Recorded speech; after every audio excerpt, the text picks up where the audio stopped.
What's that? Depends on who you want to inconvenience, the largest number or the people who don't have anything to do with Except my it. only concern is would people realize now that it's the last thing on the agenda? Or not come until the end? Yes, you do. I think so. Sorry, How many of those? Do you really think we're gonna have that much to discuss on the other ones? We could probably get through them pretty fast. The other ones look like they're all pretty simple. The only one So I that, would think more to just do our regular business first and like let the people that are coming in for those get those out. That's me. And maybe clear up more seats for people who wanna come in. I wouldn't- What? we've got a couple of them. We actually have a couple of them that might be a little sticky. What? I mean, I'm guessing that like the automobile sales, number 6 could be interesting. I think number 5 could be a little interesting. And, Number 7. is that what I'm looking for? That's the You think five's pretty interesting?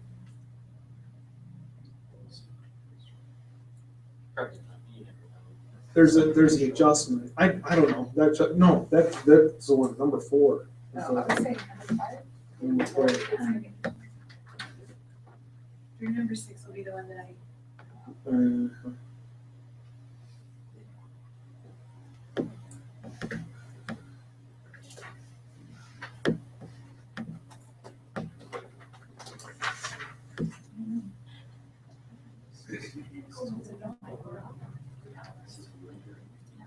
I don't think that's gonna be.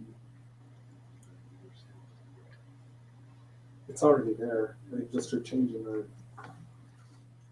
number that can be there by 1, I think. I just keep on remembering that one couple that waited for all night, like 2 hours to find out that they didn't have a problem with the item on the agenda. Right. I keep on remembering that, like, we sat through 2 hours. So I keep on remembering that. For those of us who have come to a lot of these and attended a lot of the city council and stuff, They can fill out. I'm not as empathetic as I should be. Thank you again, Levi. You're welcome. So I think that's right. I'll always be the drink guy, it's no problem. Can't live without soda. Drew, with all the advertising though on tonight's meeting, do you think that changing the agenda would be a good thing? There has been a lot of public. I think it just depends on the number. The only thing I am concerned about is what Lisa brought up, is that people have looked at the agenda and think it's going to be last. Like I said, that's what I'm worried about, because it's been Yeah. publicized a lot. Okay, then they have to, And that's what my concern is too, is it has been publicized pretty heavy, and so people. maybe are what we aware should of do it. is we should tell people, look, I bet we're not gonna get to this for at least an hour if you will leave and come back. We promise not to hear it before 8 o'clock. You would think it's gonna be an hour before. Let's, in case we do get through it. And then we're just sitting there. And maybe take a little break. Okay. And. Again, Half I'm hour not meeting? one of those empathetic, I'm not super empathetic. They're- I hear you. You can just mention it. We're doing our work session. We're gonna do our business first, so. Have to be over Get here. comfortable, or take a break and come back. Well, I'll tell you, I love the video. I just download them all, watch them later, listen to them in the car.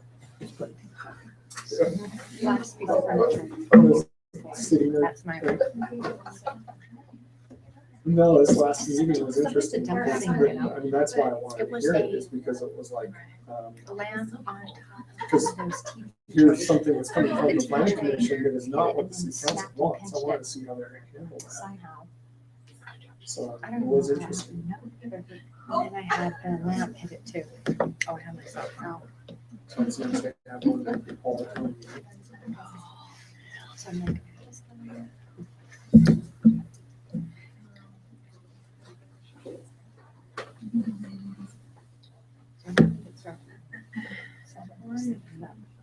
They do with that. They go eat at 6. And they come in here at 6:30 and they get discuss what's going on that night. I went and knocked on his door and told him we were And then the sitting meeting here. actually starts at 7.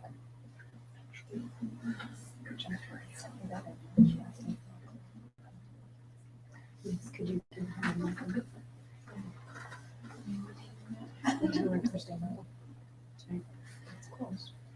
Yes. I was grateful because I called the lady that I was and I said to her, I was gonna say very small.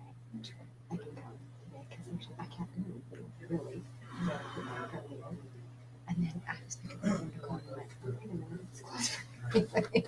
I'm such an idiot.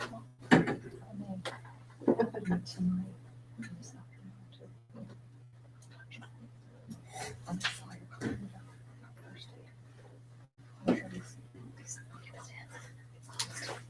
I wish it would have, because it's coming until today.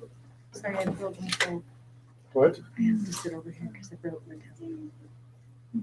I was hoping that you'd massage it for me with the little ice. I said, Deegan will do it. I'll sit right by Other him. duties as a sergeant. That's your new duty. To go get the ice fetch. 3:34. Was it? Yeah, they're closed for 3 weeks. They're closed for 3 weeks. I forgot. They're closed for 2 weeks. Is Thanksgiving that lands on mine. So I was like, yes, that's perfect because I don't want to go right today. Me too.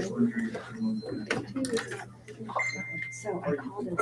And my yesterday? The reason I Yeah, I sat did it down there yesterday morning. is because I was. This morning, because Jen said, let's go together. And I go, I have to go to the temple. And then I went, after I called that lady, I'm like, wait a minute, it's closed. And so I called her back and said, I can go. So it was funny.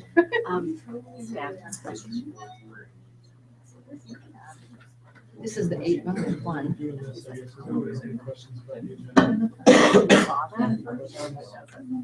Because I was gonna take him off, I think, and I never did. Because I was on my cell phone, and my cell phone does not let me do what my computer does, vice versa. So I'm like, well, I can't do it here.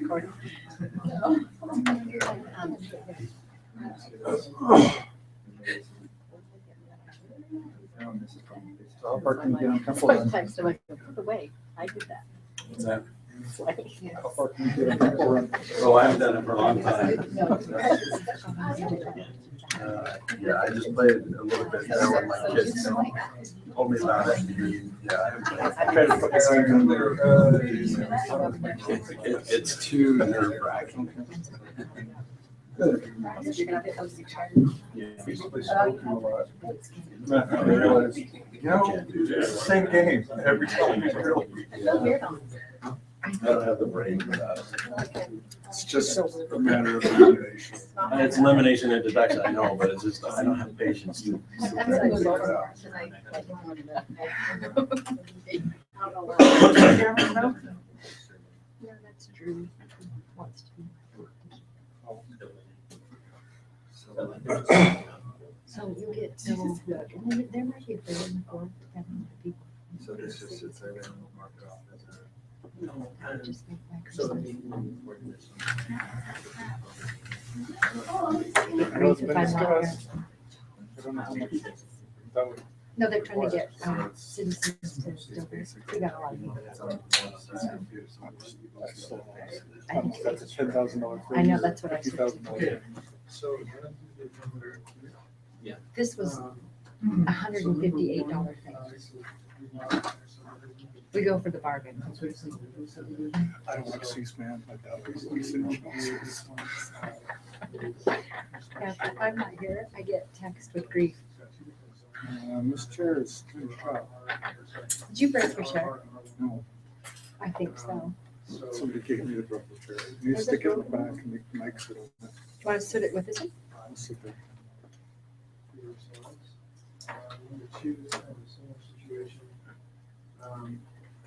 So the rezone, we noticed it for a 324 acre area.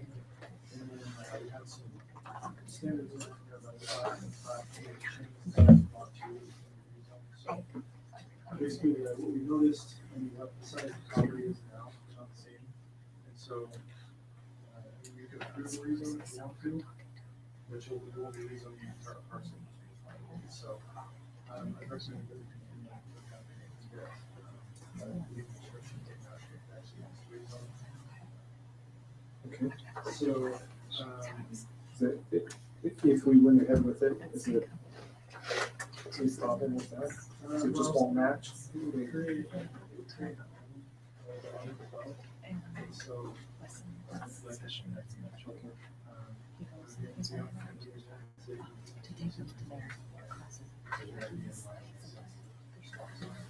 But we had a problem with the amount of acres. so we could agree with it, but we don't really have. Okay. Makes sense. It'd be better just to continue with it, just come back to the process. Okay.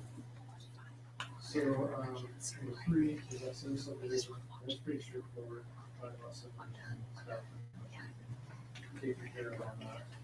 Anything that would be modified on the plat, it's boundaries, so. Number 4 is continue, is definitely the applicant's responsibility with subdivision result.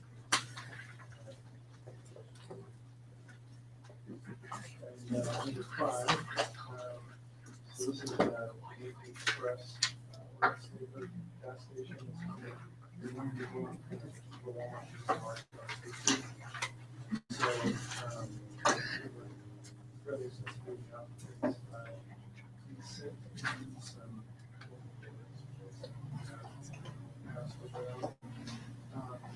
so we just talked about putting more timber in the building, putting some timber in the building and changing to more earth tones generally.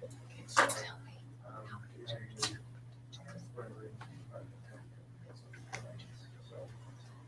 but this being drill zone, you guys have the ability to say, we like this or don't, so we're more subjective in the zones. So if you want to see, say, more stone or less stone, more timber, however you want to suggest things to the applicant, you can do that. I have recommendations in the staff report. You guys seen the recommendations from the design review board? Got those? Okay. Then we have a rezone request. So we're going to be, first of all, creating an overlay. And the overlay is going to be like a overlay. And then trying to apply to this property. So basically, the overlay will be created to allow our. This is a trip. You're still sitting over there according to this. Is that freaky or what? It's just delayed, huh? This is freaky. That is weird. Still here, still there. Oh, now here you come. Hey, it's kind of like back to the future or something. If I could go back and change what I did. Yeah, good job. Let's go.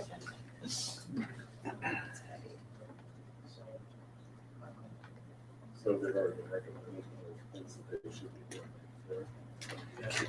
So it's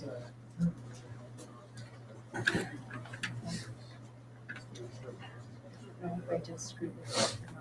basically extend that changes to like similar that isn't. Do they have a plan now for after the fact? Yeah, so he doesn't, he wants to do years. Because it's way.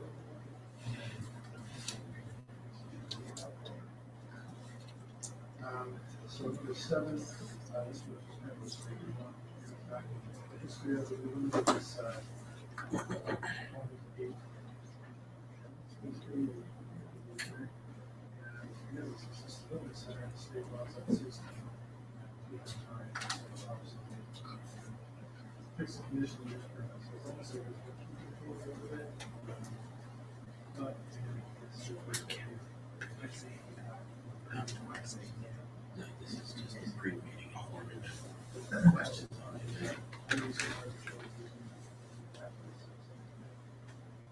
So,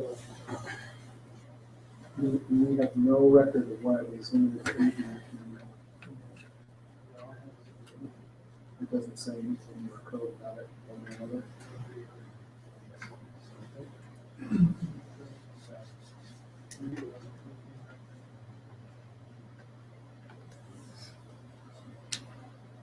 then finally, we had the accessory apartment fee. Discussion.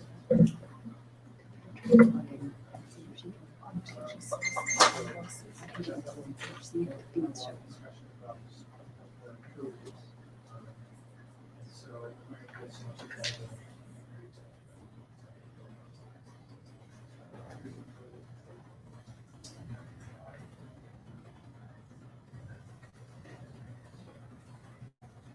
any questions about the,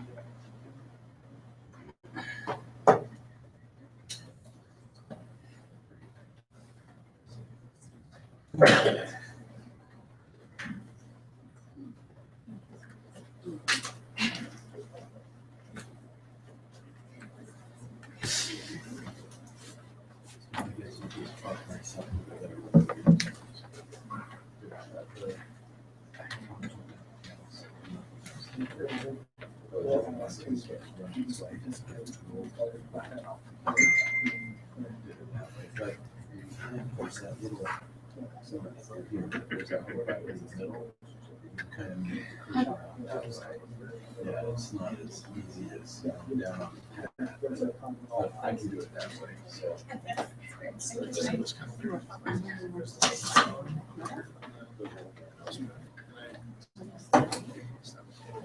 Oh, yeah, we need to have somebody look at that.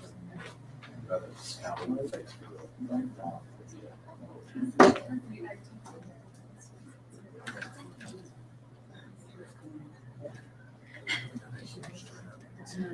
Yeah.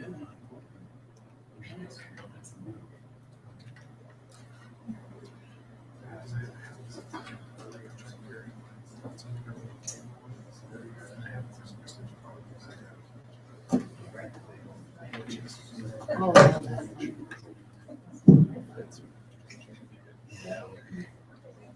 You're gonna do, hopefully we don't. But you're I didn't bring it up. we'll see.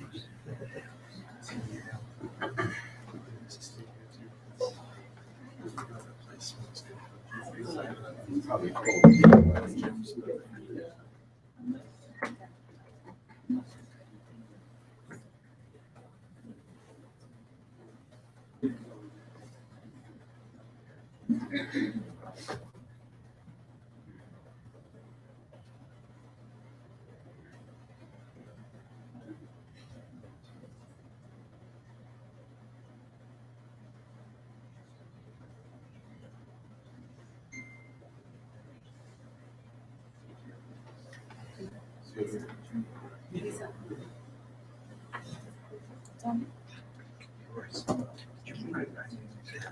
Work I dropped off. You know,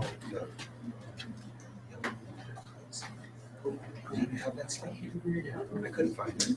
And so- Yeah. What? No, I was looking for it in my office. I couldn't find it. Yeah, but it was if they needed to know anything. I talked to him about that too, and he said there was some tricky thing when they first opened it. He said it was something in the code, but then they nixed it, the next one up there, for RFA, so I said it was something with the code, but then they discontinued their code, something I don't know what it was, but he couldn't remember it. Yeah, I don't think he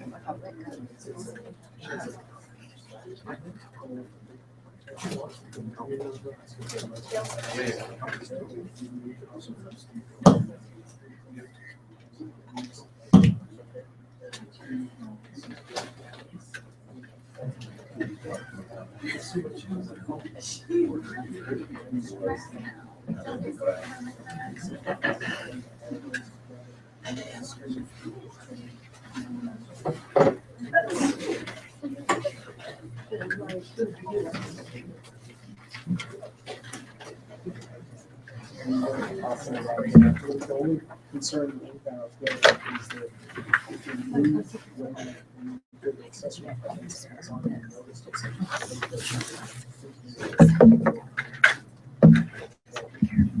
that's what-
Okay, we've got 3 minutes till we're officially gonna start, but can I ask, how many of you are here for the accessory apartment issue tonight?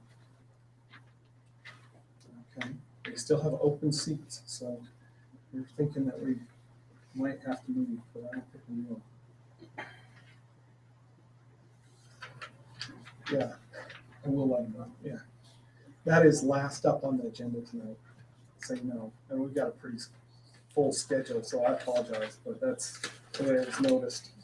One of these is gonna be continued, but otherwise it's gonna be number 8 on the agenda this evening. It'll be night by the time we're done.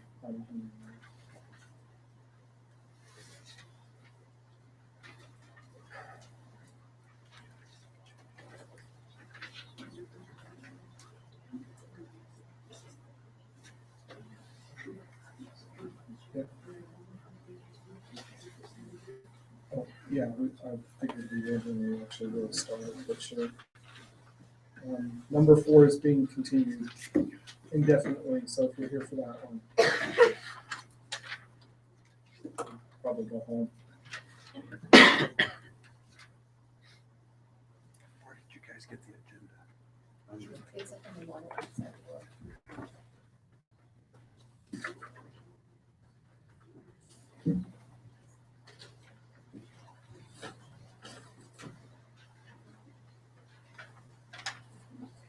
Number 4 is Zaiping Estates, over in the Apple Grove area, Springfield.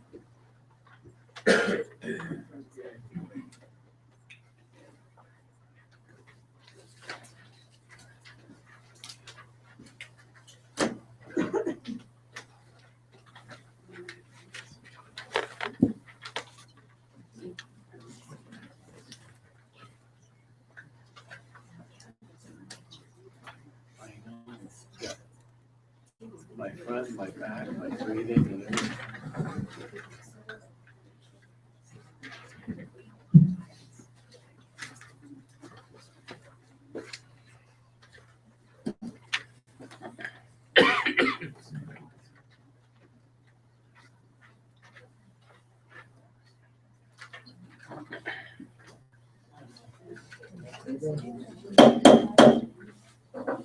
Call to order the Planning Commission meeting for Pleasant Grove City, November 12th, 2015. Present are Commissioners Cardin, Coombs, Richards, Armstrong, that's me, Commissioners Adams, Steele, Baptista, and Niger. We're going to get started with Pledge of Allegiance led by Commissioner Cardin and opening remarks from Commissioner Adams.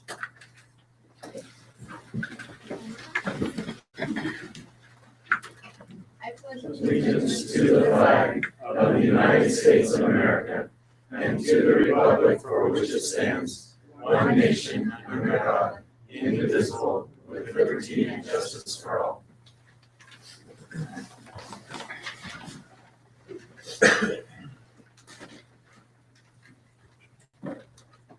Our Father in heaven, we're grateful for this evening. We're grateful for the setting here and the opportunity we have to discuss issues pertaining to this great city we live in. We pray for the city of Pleasant Grove and it's those that have leadership roles that they might do well for the city. We're grateful to live in this wonderful area.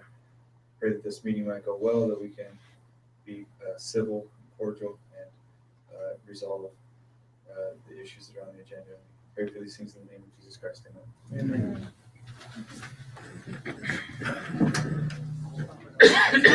I already mentioned this, but with our agenda for today, item number 4, which is preliminary subdivision at approximately 600 South Apple Grove Lane. That's the Zaiping Estates matter is going to be continued indefinitely, so we're not going to be hearing that this evening. Aside from that, commissioners, you've all had a chance to kind of look over the agenda. Do we have a motion on the agenda approval? Mr. Chair, I make a motion to approve tonight's agenda. A second? Second. We got a motion from Commissioner Coombs and a second from Commissioner Adams on agenda approval. All in favor? Aye. Have you had a chance to look over the staff reports, commissioners? Do you want to make a motion there? I make a motion that we approve the staff reports. Okay, we've got a motion from Commissioner Baptista. We have a second? Second. A second from Commissioner Steele. All in favor? Aye. Finally, before we get started, do we have, I understand we do have one, declaration of conflict or abstention from new commission members this evening? Mr. Chair, I would like to recuse myself for item number 6 due to a personal relationship with them. Okay, so Commissioner Coombs will recuse herself from item number 6. So when that item comes up, we'll just have you sit in the audience. Okay, so we'll move forward with item number 1, which is a preliminary subdivision hearing, public hearing for preliminary subdivision at 273 West, 2300 North in the Northfield neighborhood. Royce? Okay, so this is a 3-lot subdivision that's been proposed at 273 West, 2300 North. It's originally going to be, or it was originally going to be a 2-lot subdivision, and because it was part of a parent property that was illegally subdivided, meaning that it didn't go through the city process and just recorded with the county. Because of that, we ended up having to add a 3rd lot to it. So basically what this does is it rectifies the illegal subdivision, makes the lots buildable, because from a city standpoint, if it has been legally subdivided, we can't take it through the process to get a building permit. So, so 273 West, which is shown there in the kind of light green, and then the property to the south of that in the dark green. We have 2 different zonings in the subdivision. So the top property being an R120, which is a 20,000 square foot lot, and then the bottom being an RR, which is 21,780 half acre. So we go to the next slide.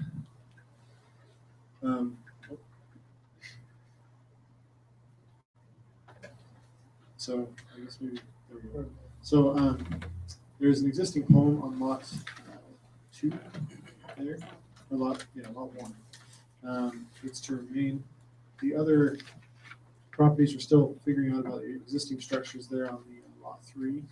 So that one was just added this last week. So for those of you who may be here for this item, we sent out 2 mailers.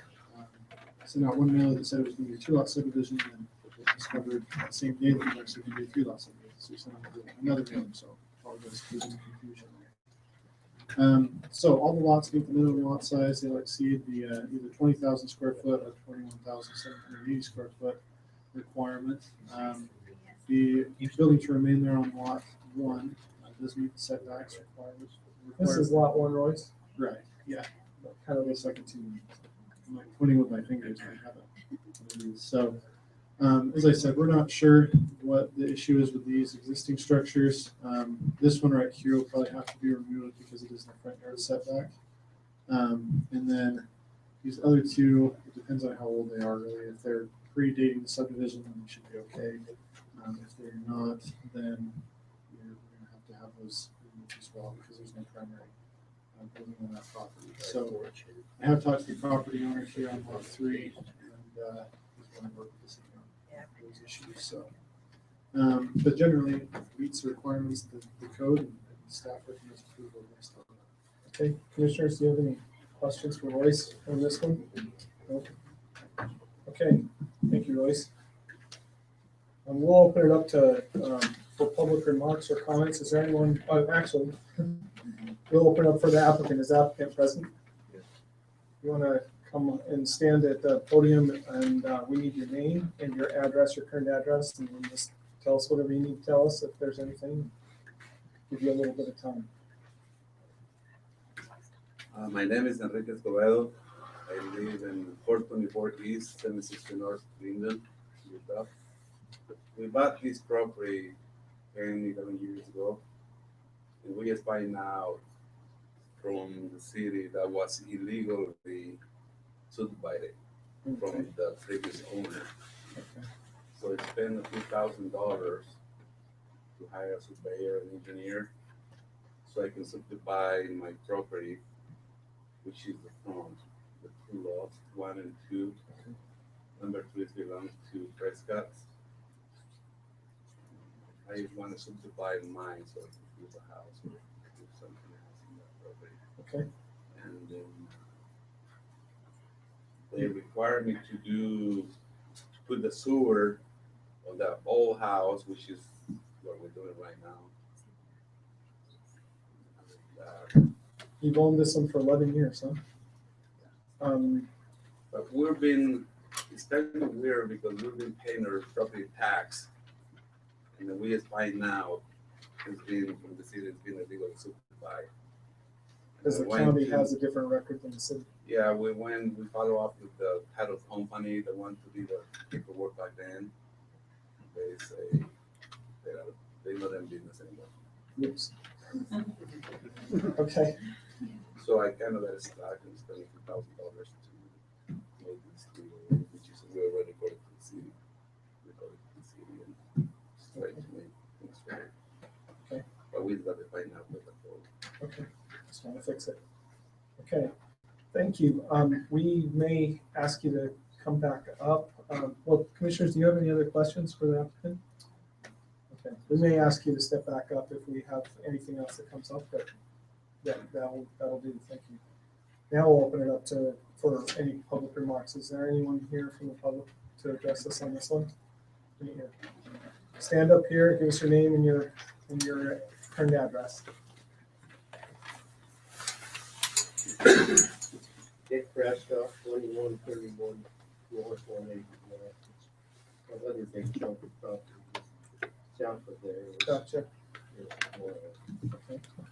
And yeah, it's a private company sitting out there killing us. Okay. So, anyway, my deal with this is it's like Enrique's, like, gee, you get a piece of ground or something and it's like, then all of a sudden you find out there's a cog in there, a wrench in the cog, and it's like, hey, so what do we, actually what do we do? And then he wants to develop that, which I can totally understand that. But to put mine in the same subdivision,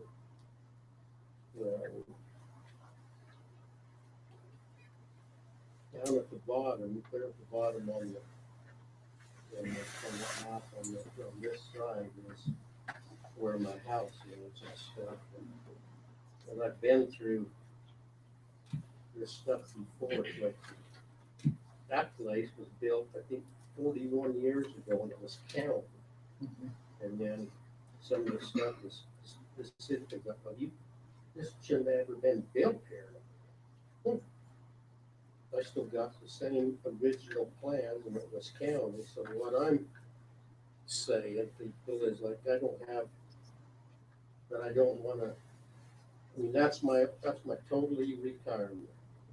Probably maybe never subdivided, but I want to be able to, when I decide to do it, it's like I don't want to, okay, well, this is here, you could have done this, but this was this, and this was that way. So that's my concern with it. One thing is, geez, you look at that land between me and Enrique, that should be squared up to me. I mean, there's only a few pieces of ground left in this city that ain't overdone by houses or get every square piece of dirt that they can get their hands on to try to build something on. Well, this piece is, I wish the city council would come out there and see how many vans load of little kids and little people walked up and down that street sidewalk and look at them worthless donkeys and a couple of goats I got out there, but it means the world to them. So I'm trying to save that part of, at least one part of it in the, basically the old way how life used to be around here. So I'm not against, subdivide, but if I get a totally written deal that down the road somebody else gets an office, oh, well, they shouldn't have done this, they shouldn't have done that. It's like, yeah, well, they shouldn't have done, they should have done this stuff. I don't know how it got past the city. I mean, I'm just out there on my tiny little piece of ground, and we went through total heck to get a wedding license, the whole stuff, and about you people was probably here to know what we went through that. So I'm just, and then when this comes up, I think what we're doing here and what you guys are doing here right now is correcting a problem that was there before, and I think you're going to be left with a situation that's a lot better than what you have now. So, well, I'm not got the word or whatever. It's like basically stuck in between it. Something like, This is the process to fix something that it sounds like wasn't created by you or the previous, or the current well, property you know, owners. it wasn't, and I don't know exactly what happened out there, but some other company, some land people come in and bought that up, and then they, land brokers, and then they held it with Ivory Homes or sold it to Ivory Home, or they sold it to somebody else. I can't remember. I can't follow all of that stuff, but this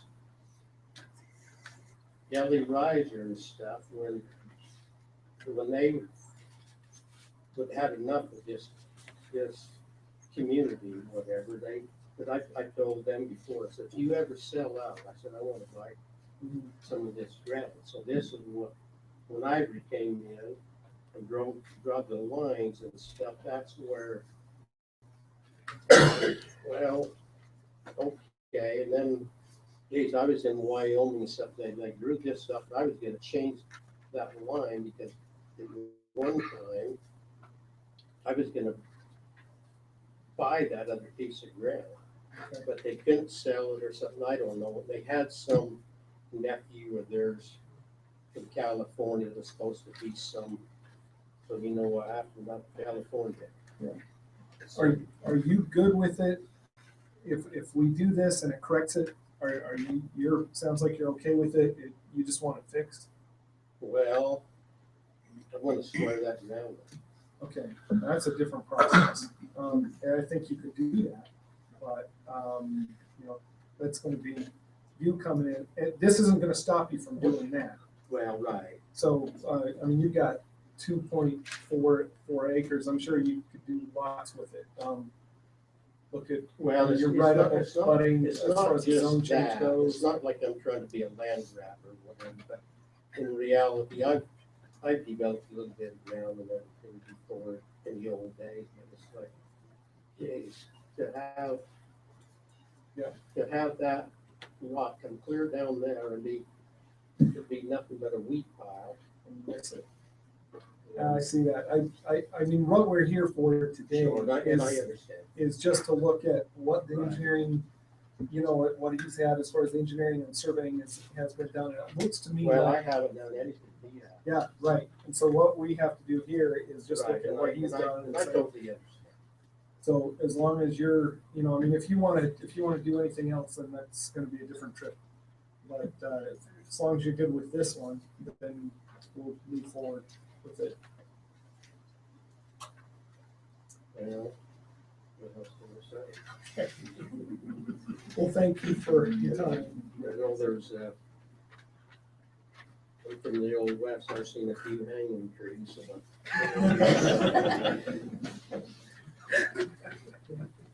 So, we probably need to talk to them too, about the squaring up the Yeah, that would be another trip, and Right. and you'd probably come in and meet with Royce or with Ken about that and see if you can make it work the way you want it to work between you and your neighbor. But this will solve his problem of buying something that he thought was what it was from somebody that should have done it a little bit differently.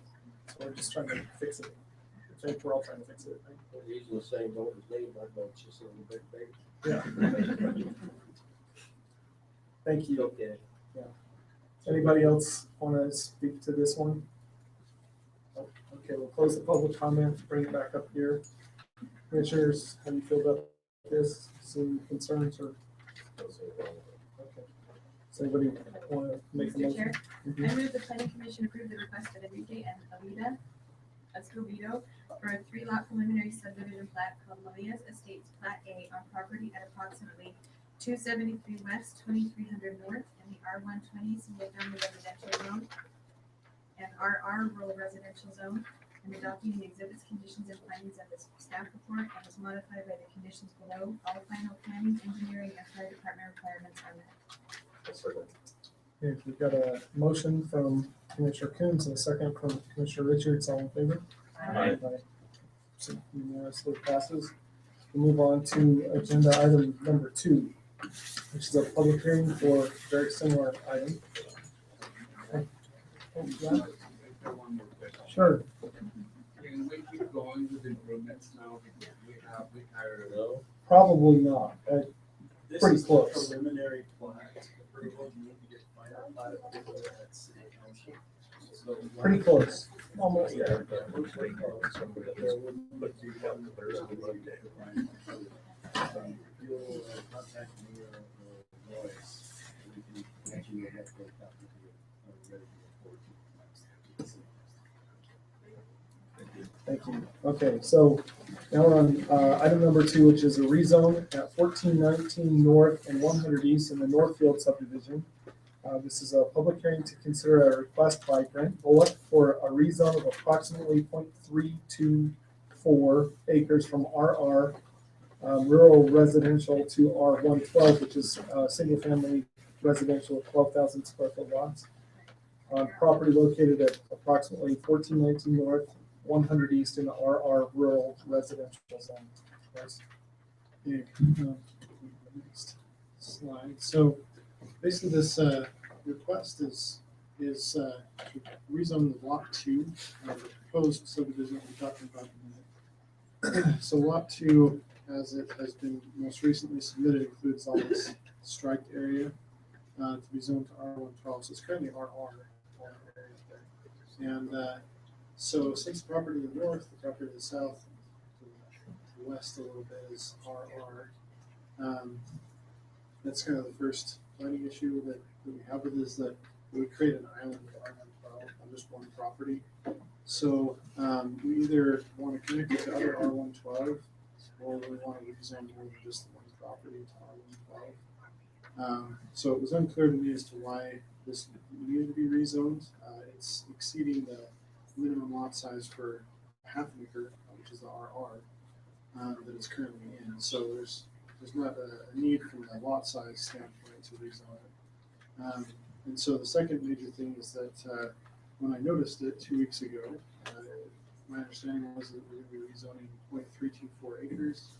That was what had been submitted in the plat, and we got some review comments back through engineering, and one of the issues was that the stem access needed to be included in that lot. And so that increased the size of the lot. So if we were to approve the 0.324 acre change, we'd create an island of R112 as well as not rezoning the entire parcel, just be part of it. And we're not sure necessarily what part that would be. I guess we could follow the old description, but it just seems kind of strange to rezone part of the parcel. And you have the opportunity to rezone the whole thing if that's what the applicant still desires to do. So, so based on that, we recommended this be continued. That the applicant has a chance to look at things. We'll continue indefinitely, so that the applicant has a chance to look at things and find out what the exact measurements are, and determine that there's basically good reasoning for rezoning this. So one of the requirements in our code is that the applicants basically show that this is a good idea. The rezone is going to be beneficial to the city, and it's going to be able to further the general plan. So like I said, from the standpoint that it does create an island of R112 and the property meets the minimum lot size for an RR, we don't really see the purpose of rezoning. So, are there any questions on this? Questions for Joyce? Thank you. The applicant, to step forward and address us on this one. Be happy to. When I came down to the city, Right. 1419 North Leonard. When I first came down to the city, I spoke to Royce about the zoning, and we talked about R112, and there was some discussion about whether or not I can include the stem. And he said he thought that would not be included in the stem. So we did the zone, paid the money to have the zone change. I'd withdraw that if in fact it is over the half acre, so there's no need to continue this. Okay. Because when we then got looking at it and they wanted a legal description, the surveyor included the stem in it, which moved it up above the requirement. So I left messages trying to find out, for purposes of this meeting, if we withdraw that. Didn't get any response. So I said we can help you with that. Withdraw my request. Maybe I can get my money back too. It sounds to me like there was a misunderstanding there, so we can. So I'd withdraw the zone. Yeah, we'll just go ahead and deny it, withdraw, probably just withdraw it completely. Just withdraw it from the agenda at the applicant's Okay, request. let's pull this one from the agenda at the applicant's request. Thank you. That would be a motion. Yeah, let's do that. Does anybody want to make a Mr. motion? Chair, I move that we withdraw item number 2 from the agenda based on the applicant's request. I'll second. A motion from Commissioner Adams and a second from Commissioner Baptista, so tie. All in favor? Aye. And we'll move on to the next one, which is item number 3, preliminary subdivision at 1419 North and 100 East in the Northfield neighborhood. Public hearing to consider a request by Brent Bullock for a two-lot minor subdivision called Bullock Estates, consisting of approximately 1.28 acres on property located at approximately 1419 North, 100 East in the RR Rural Residential Zone. Thanks. Okay, so this one I had a lot more communication on, because I was just confused on that last one. So we go to the next slide. So again, this is that same property. So this is up by the Mineral Park. So an aerial of the property shows that we have this existing stem, and then the applicant's property here that's going to be cut off roughly there-ish behind the existing accessory structure to create a second lot back here. So as has been discussed, this is zone RR, both lots in the proposed subdivision meeting lot size. So you can see here the zoning again. If it was rezoned, it would have kind of created that situation. Next one. All right. So like I said, some formatting issues. I noticed that there's another plat on the front page, and I don't know what happened. This Word had some issues there. So anyway, if you can kind of scoot that over and line it up in line. Basically, lot two back here is going to include this stem. So basically, the stem ends roughly here right now. The existing stems, we'd be extending it out this way and creating a little panel there for emergency services turnaround. So again, it's pretty straightforward. We all meet the minimum lot size. There's minimum buildable area on these properties with putting the setbacks on the property. Existing buildings to remain also meet the required setbacks for the RO zone. So based on the fact that it does meet the code, staff recommends it's rebuild the plat. Okay, so any questions? Any questions for Joyce? Thank you. Would the applicant like to step forward and address us? Just take pictures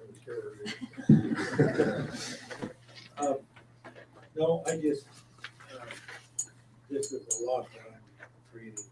So I'm concerned about having to live that close to me. Understandable. Yes. It has 4 children.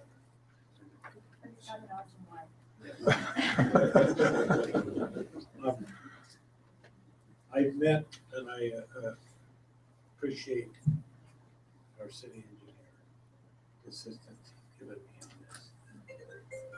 I would just request if you could approve. I would appreciate it. See if we can start digging more. Okay. Thank you.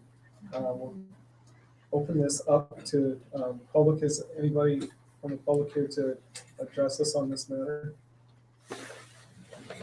Go ahead and we'll close that back down and bring it back up here. Crystal, do you have any? Mr. Chair, I'll make a motion. Okay. I move the planning commission approve the request of Brent Bullock for a 2-lot preliminary subdivision plat called Bullock Estates Plat A and property at approximately 1419 North 100 East in the, I'm going to say, rural residential zone, which is different from what's in the staff reports on page 3, because we had R112 previous to that. So we just need to eliminate one of those rural residential zoning. And adopt and exhibits conditions and findings in the staff report. Second. So we've got let's see, we've got a motion from Commissioner Richards and a second from Commissioner Coombs. All in favor? Aye. Passes unanimously.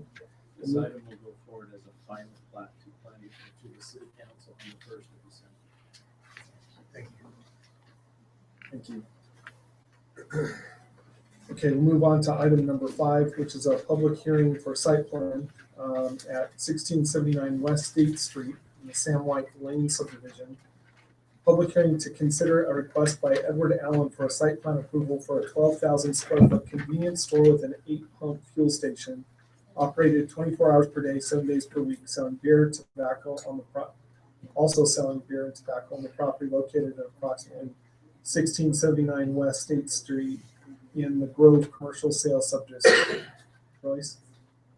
Okay, so this is down off of State Street as you're headed out of town, or into town, I guess.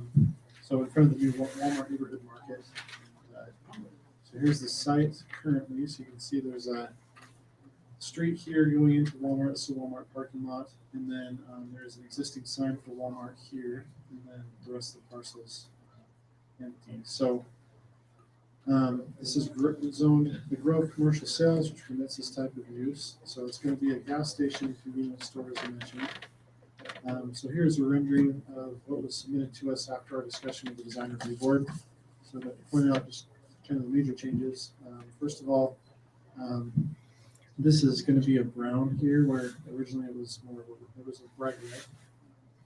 So the Mountain Design District that this is located in, the Grove zone requires earth tones. So we figure that this little bit of red is still okay. We want people to know that it's there and not camouflage into the background. But the applicants were very willing to work with us on making sure that we meet those aesthetic requirements.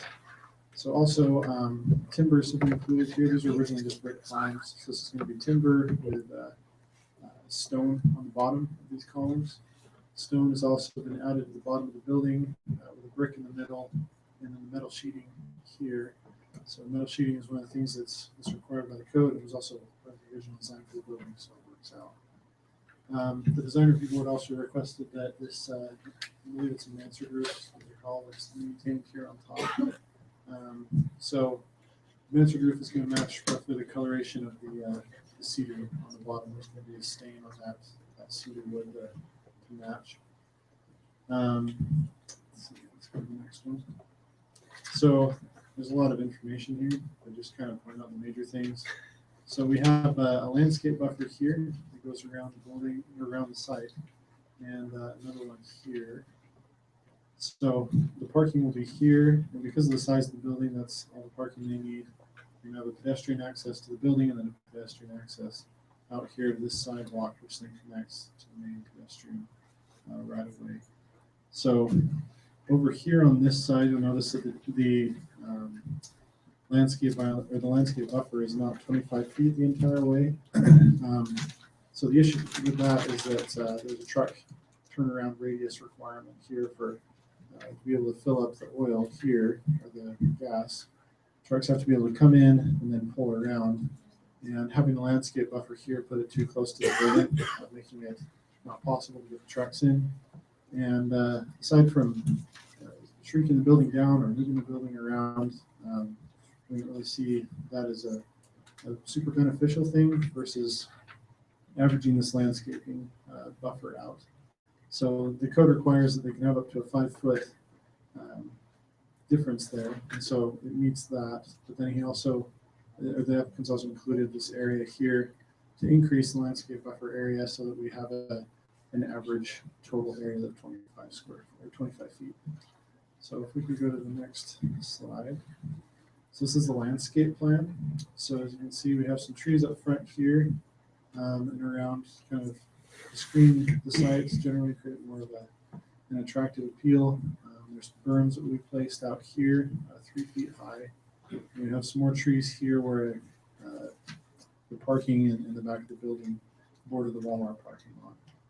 So with the two entrances here, we left this one pretty wide again to be able to get trucks in there. And this one has some trees around it as required by code. So this has also included some bike parking as required by the code and meets all the requirements for landscaping in the zone. So we have more extensive landscaping requirements here than in other areas. So overall, this proposed development does meet the intent of the ordinance down there in the Grove Zone. It's pretty straightforward, being such a small building. But we feel like, again, if there are any aesthetic changes that Planning Commission would like to see that are different than what the Design Review Board suggested, as was included in the staff report, feel free to make those recommendations. So the intent of the approval process down there is just to allow the City Council to make to get the best kind of development that they can. Okay, so, are there any questions? Questions for Royce? Commissioners? Thank you, Royce. Is the applicant present? Great Dennis with Woodward Farrow. This is 1530 West Beach Street Northwest.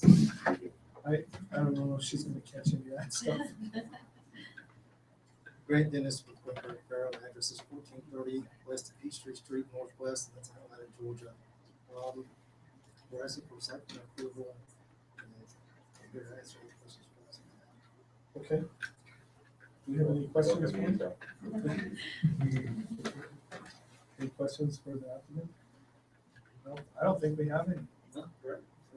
We might, yeah, depending on the public says, we might have to back up, but that would be good.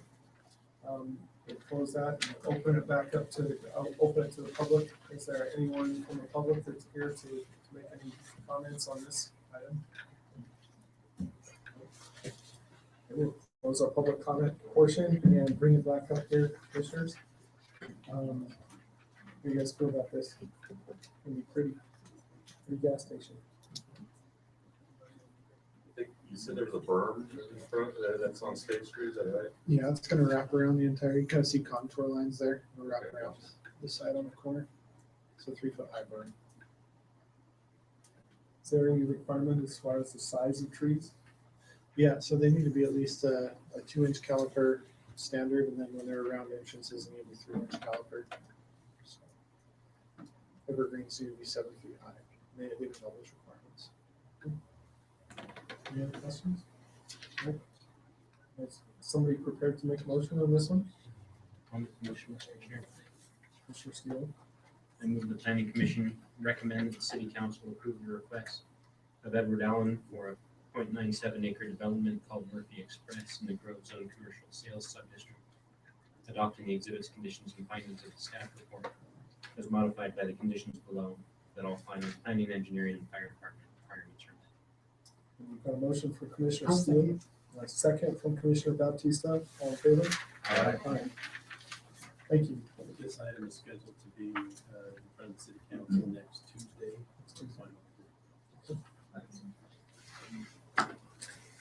So we move on to item number 6. Okay. Yes. Yes. Yeah. So, so this will put Commissioner Neidiger in as a replacement for Commissioner Coombs, our alternate. This is a public hearing for a rezone at 90 North, 600 West in the Little Denmark subdivision. It's a public hearing to consider a request by J.D. Brisk for a rezone of approximately 0.95 acres, creating an overlay called the automobile sales and applying it to property located at approximately 90 North and 600 West in the downtown village zone, downtown commercial subdistrict. Place. Okay. So this is down about where State Street and Pleasant Grove Boulevard cross. So we kind of consider that the entrance to the downtown area. That really is the primary entrance from the west. So Pleasant Grove Boulevard being the largest road there. Here's the property here. So this is 600 West and Center Street. So for those of you that are familiar with it, you have the train tracks going right here. And then you kind of make the bend right about there is where it meets State Street. So Anyway, so this is pretty close to, again, kind of a gateway to the downtown area. So 0.95 acres is what's been requested for a rezone. Again, we're not rezoning the base, we're putting an overlay on top of this. With the intent of, well, creating an overlay to put on top of it. So we go to the next slide. Oh, sorry, back. Anything else on that? So, so to explain the situation, basically the overlay is really simple. It would allow for automobile sales. So as included in the staff report, the overlay would allow for just the one use number and use number. So it would just be 5511. We have some just standards for the size of the property. So for example, the property needs to be at least a half an acre, which this is. We feel like that for an automobile sales property, a half an acre is a pretty reasonable size. And then also it can only be applied in the downtown village zone. So the downtown village zone is more of a retail based zone for at least this sub-district, the commercial sub-district. So the original application for this, it was brought forward 2 months ago, came forward and the applicants wanted to just add that to the list of permitted uses. This was suggested by staff, and the city council was not willing to add automobile sales to the downtown downtown commercial sub-district. So because of that, we've been looking at this overlay situation, and staff feels still the same as we did before. We don't feel like this is a good use for the property because of the underlying zone. So because it's a downtown village zone, it's intended for more retail sales, and it's more intended for the types of uses that are going to allow for more of an aesthetic benefit, whereas commercial or automobile sales are not quite as aesthetically pleasing necessarily. So we do allow those across the street to the south in the commercial sales zone, or the general commercial, I should say. We also allow it in our commercial sales zone as well, which is further south on State Street. So there are areas in the city where this is possible. We just don't feel like the downtown village zone is the best place for this. So creating an overlay that would allow for automobile sales in the downtown village zone doesn't make a whole lot of sense from a planning standpoint, because what we're doing is creating an entire overlay to allow for one single use. So because it is just one use, again, there's also the possibility that it would be applied to other parcels within the downtown village zone. And the council has very clearly said just recently that they don't want automobile sales in the downtown village zone. So really, effectively, what we would be doing is we'd be creating the overlay and putting it on this parcel. So we're creating the overlay just for this parcel, basically, which we can do, but from a planning standpoint, it doesn't make a whole lot of sense. So, and of course, the applicant can speak to the situation that he's looking to do. My understanding is that he wants to improve the property, which we would love to see. I just, from a planning standpoint, feel that there are significant enough risks if something does go wrong with the applicant's plan, that we have this property where automobile sales are allowed in the gateway area to downtown, and that's not the intent of the underlying zone. So from a general plan standpoint, we don't feel that's a good idea. So, so we recommend denial of creating the overlay and applying it to the property just based on those reasons. So are there any questions? Any questions from Royce? Any commissioners? I have one. Do you know what the city council was thinking about when they suggested that a better option might be available? Were they thinking that there was a way to allow sales just on this one parcel, or? I wasn't at the meeting. I think Ken can speak to that.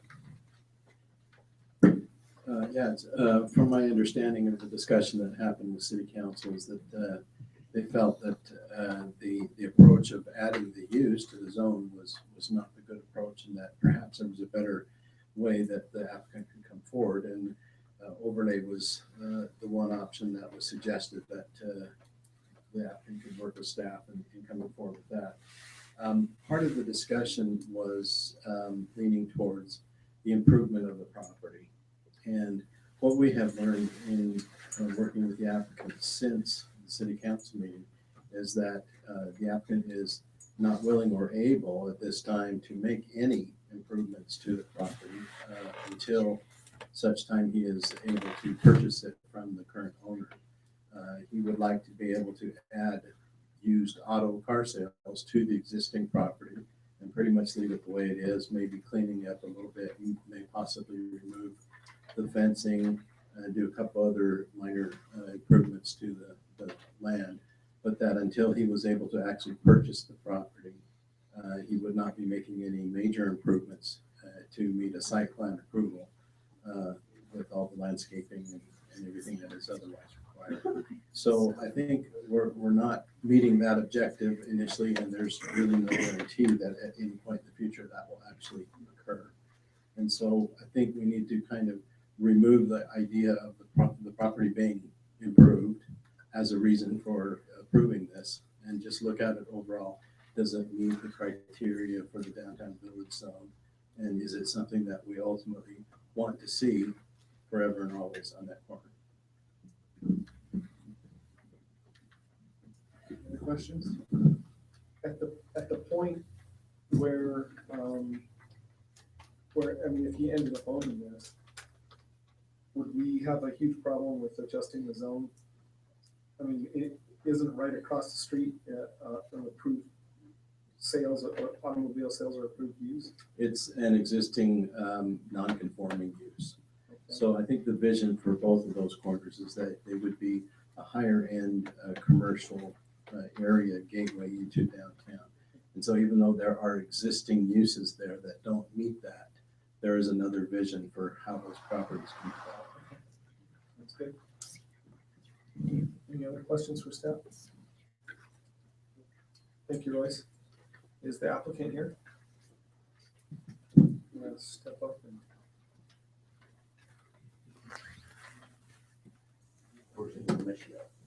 Yeah. I bet there's another port on the other side.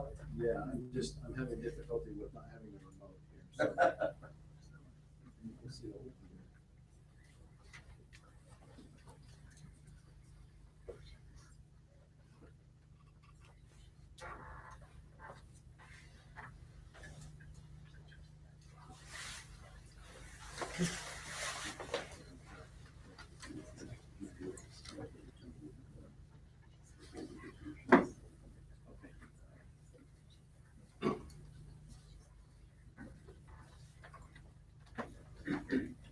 Yes, my name is Steve Toll, and I'm representing JD Brisk here for this. And I am the renter or the leaser that's there now, and I own Four Seasons Auto Repair, which is located there, and I've been there for 4 years. What's your current address?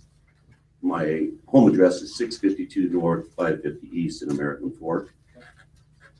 Originally, when we wanted to do this, we came to the Planning Commission and presented what we wanted to do. And the main objective, there was basically, if I recall, two main objectives. One was the flow from the Macy's area, sidewalk flow going into the downtown area. And the second one, which was the main objective, was that the city commission had specifically zoned the downtown gateway to be businesses on a scale of 1 to 10 type businesses in that area. And so that is why we were voted down. The question was raised, are we against this because of the zone, or is there other reasons? It was said because of the way the city commission had zoned it. So when I met with the city commission, I presented my case there, and unfortunately it was presented as changing the entire zone, which is not what we had in mind at all. So what I explained to the city commission is this piece of property is in a very unique situation than the rest of the zone. Are you able to get that up, Ken? Or if not, I'll try and. Is this the PowerPoint you're looking for?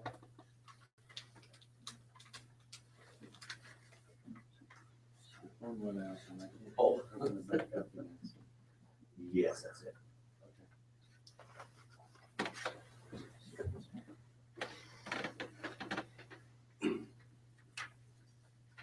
So I'm sure you're familiar. I've been there for 4 years. This is what it's looked like.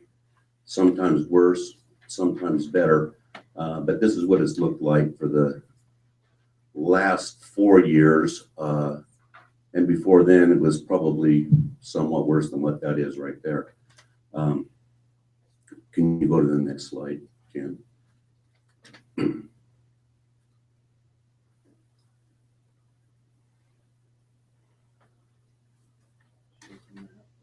It's not coming up.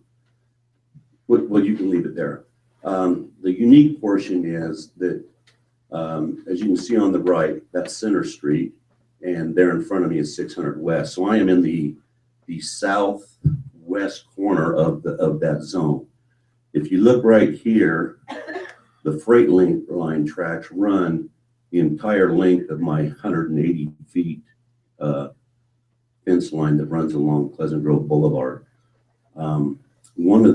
What's unique about it is the freight train runs on there during business week and Monday through Friday, 3 days a week, and it runs several times a day.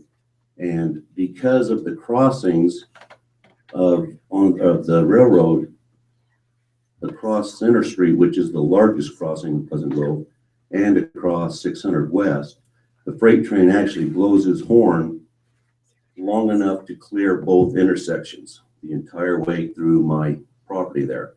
When that takes place, the train horn is so loud that if you're on the phone or talking to somebody, everything just has to stop till that train goes by. And my concern was, as long as that freight train is running there, this is never going to be a 10 location. No business is going to put $1 million building there and have that freight train running through there 3 days a week, several times a day in the middle of their business conversations. And so my request, and according to the city council, is to request an overlay just for that property because it is unique. And that by bringing in Ross and Jim Wilson, who have been reputable used car dealers for 40 years in Utah County, they're good, honest guys. You don't stay in business that long if you're not.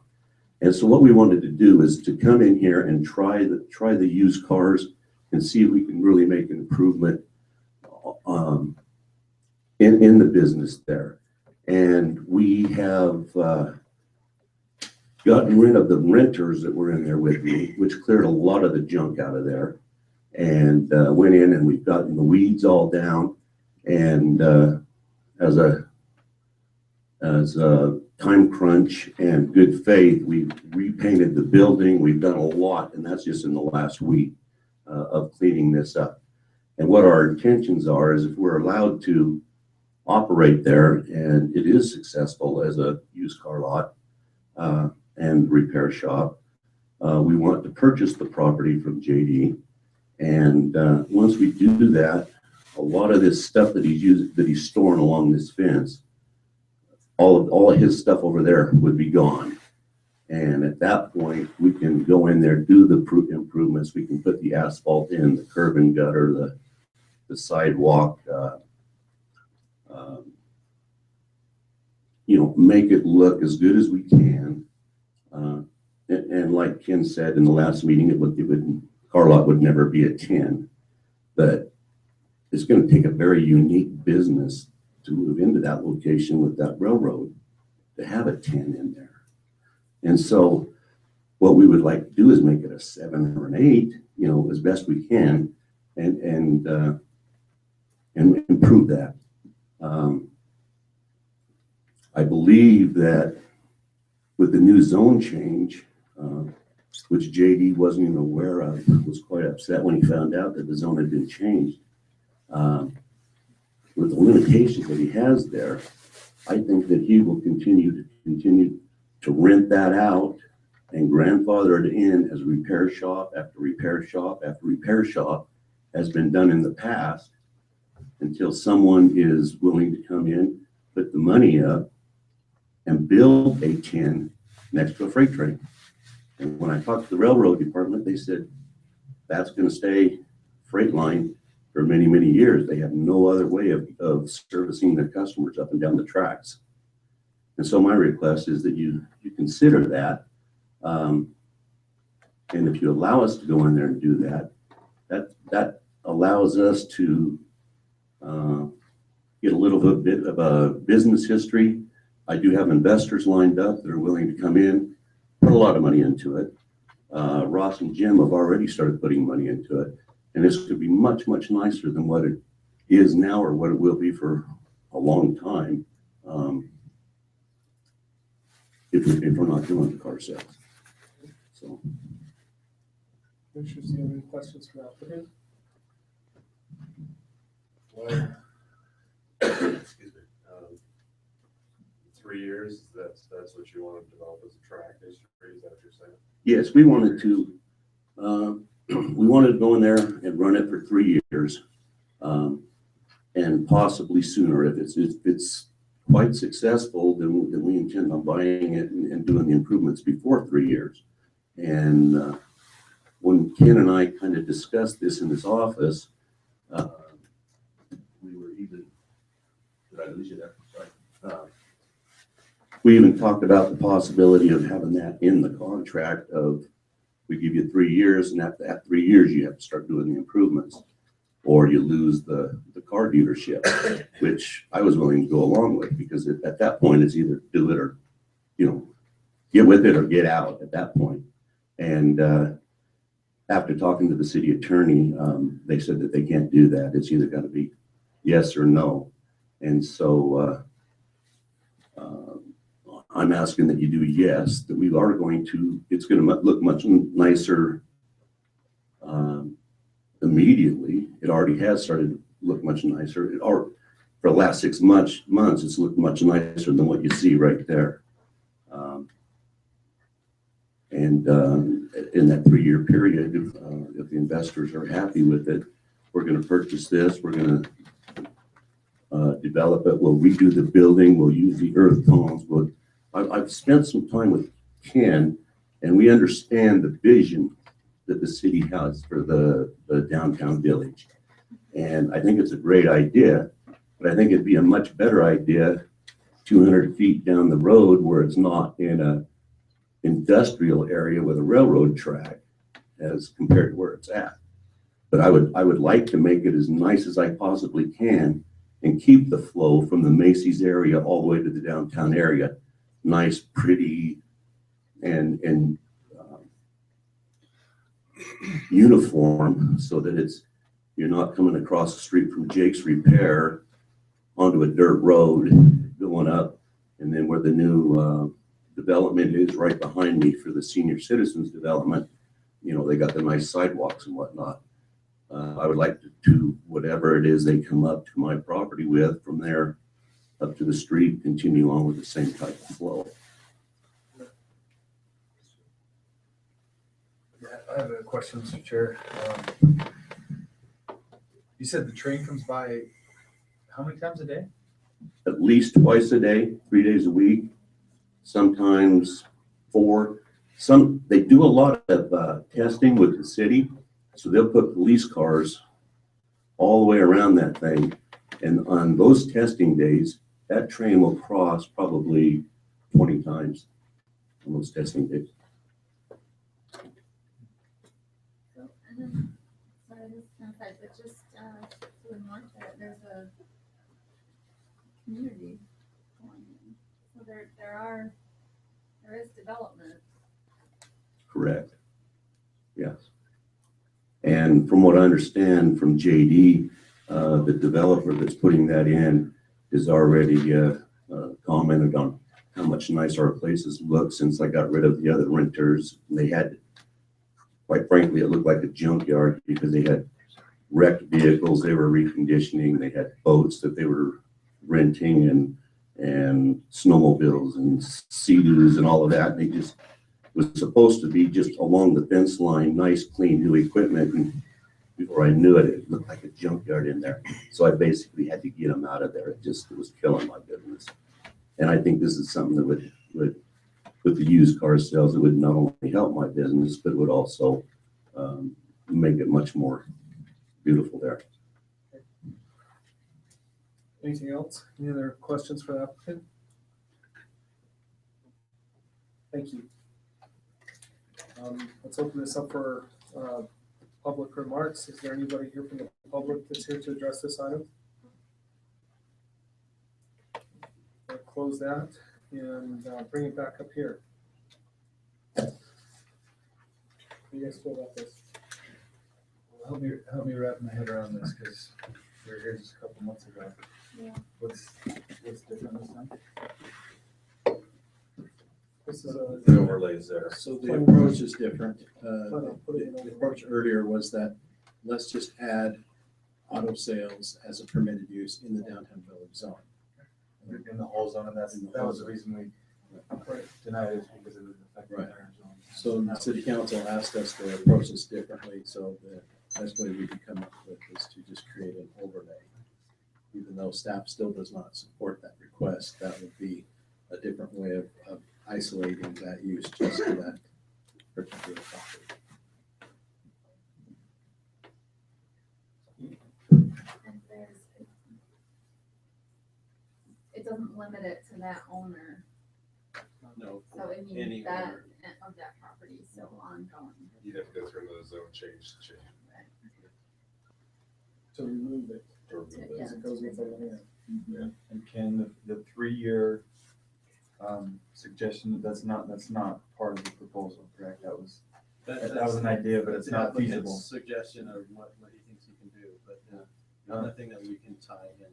I don't see how you can regulate that at all. I don't know how you define a level of improvement that's different for each person, I think, so.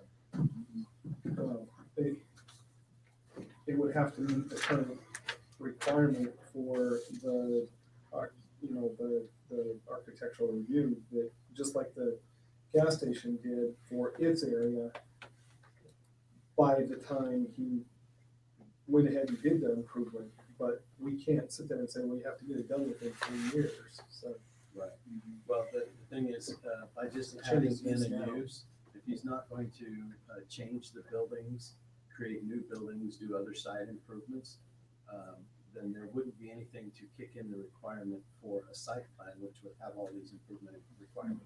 He's just asking that he be able to take the site as is and add some cars for sale on it.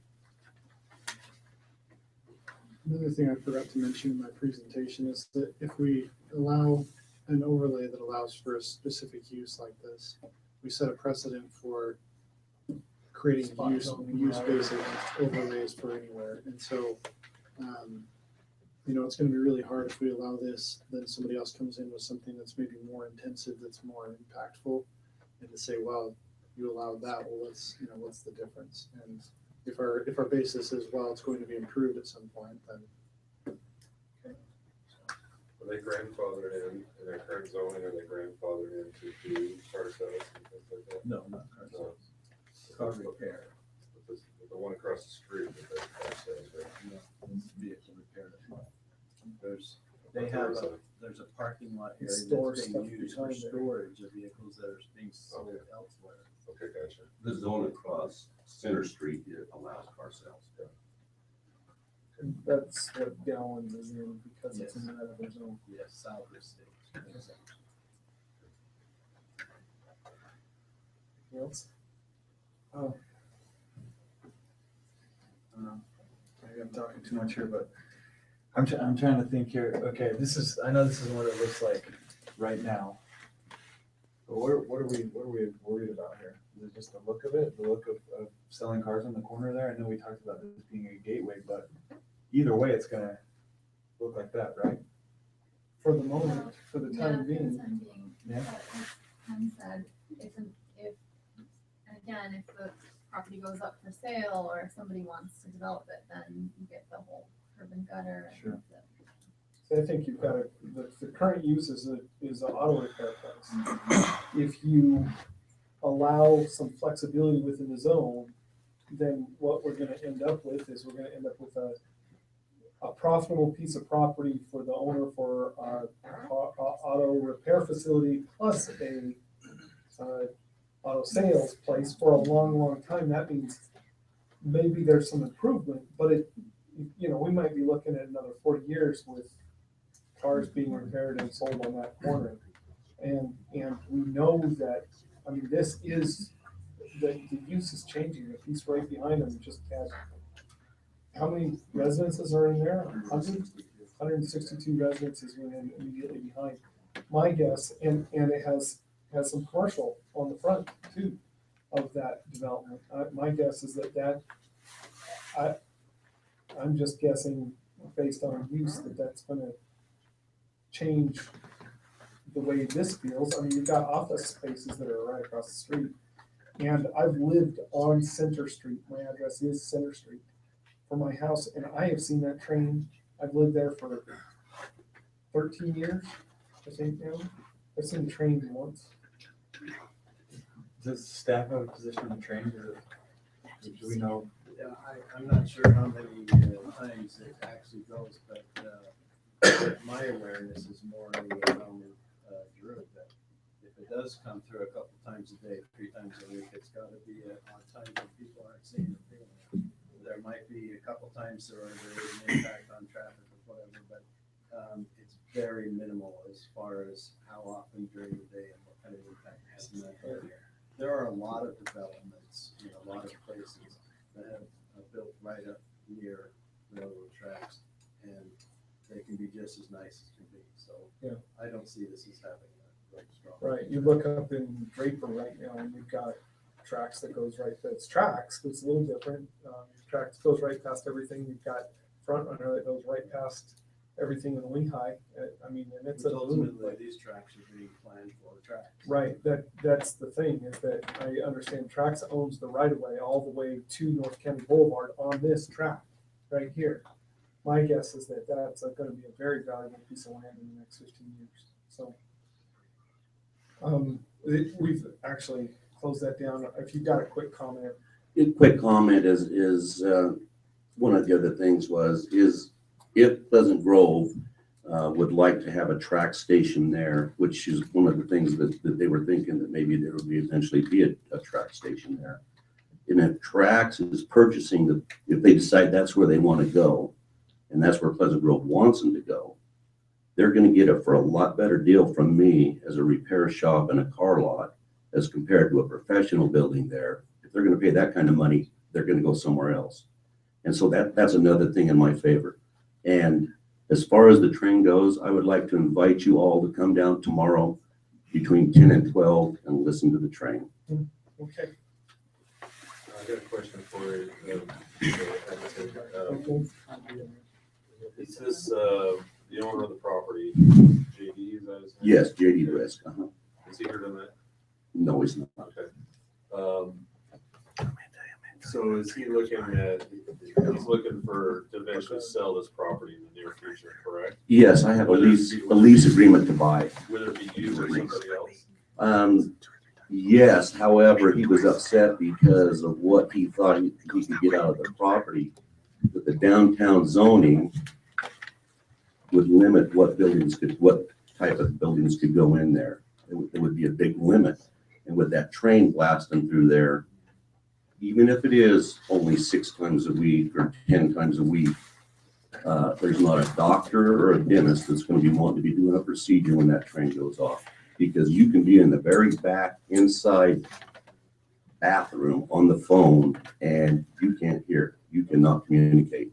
There's not going to be a lawyer that wants to talk to have a conference call with a judge and have that going on. I appreciate that. We have to just bring it back here. We're supposed to have those remarks closed down. So anything else we want to say? Anybody prepared to make a motion at this point?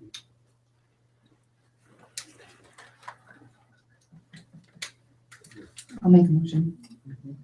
Go ahead. I move that the planning commission recommend that the city council approve the request of JD Brisk for the creation of city code section 10-13C automotive sales overlay, and to apply the automotive sales overlay to approximately 0.95 acres located at approximately 90 north, 600 west in the downtown village commercial subdivision. We have a motion from Commissioner Baptista. Do we have a second? Motion fails. Does anybody else want to make another motion? I'd just like to give you a little more discussion. Okay. I see, that particular corner, I see the points that, I'm sorry, what was your last name? Toll, and Mr. Toll made, regarding, the uses of it. I think it, in my opinion, I think it's a limited use, as to what you can put there and be successful. Especially at this point. At this point. And I think if you had if Mr. Toll, if you're buying it today, building the unit, building the building today, through this, then I could see how it could fit more in. Right. But my I guess my reluctance is the fact, I drove by there today, and that's the senior place is right behind you. They're starting to come. They're looking good. Yeah. My question is, how many of them are going to rent that front where the train? Hang on a second. I heard your comment on that. Okay, I understand that. And I could see more of a gateway there than I think I could last time you met. Okay, here, and that's and I do feel that you're not the property owner right now.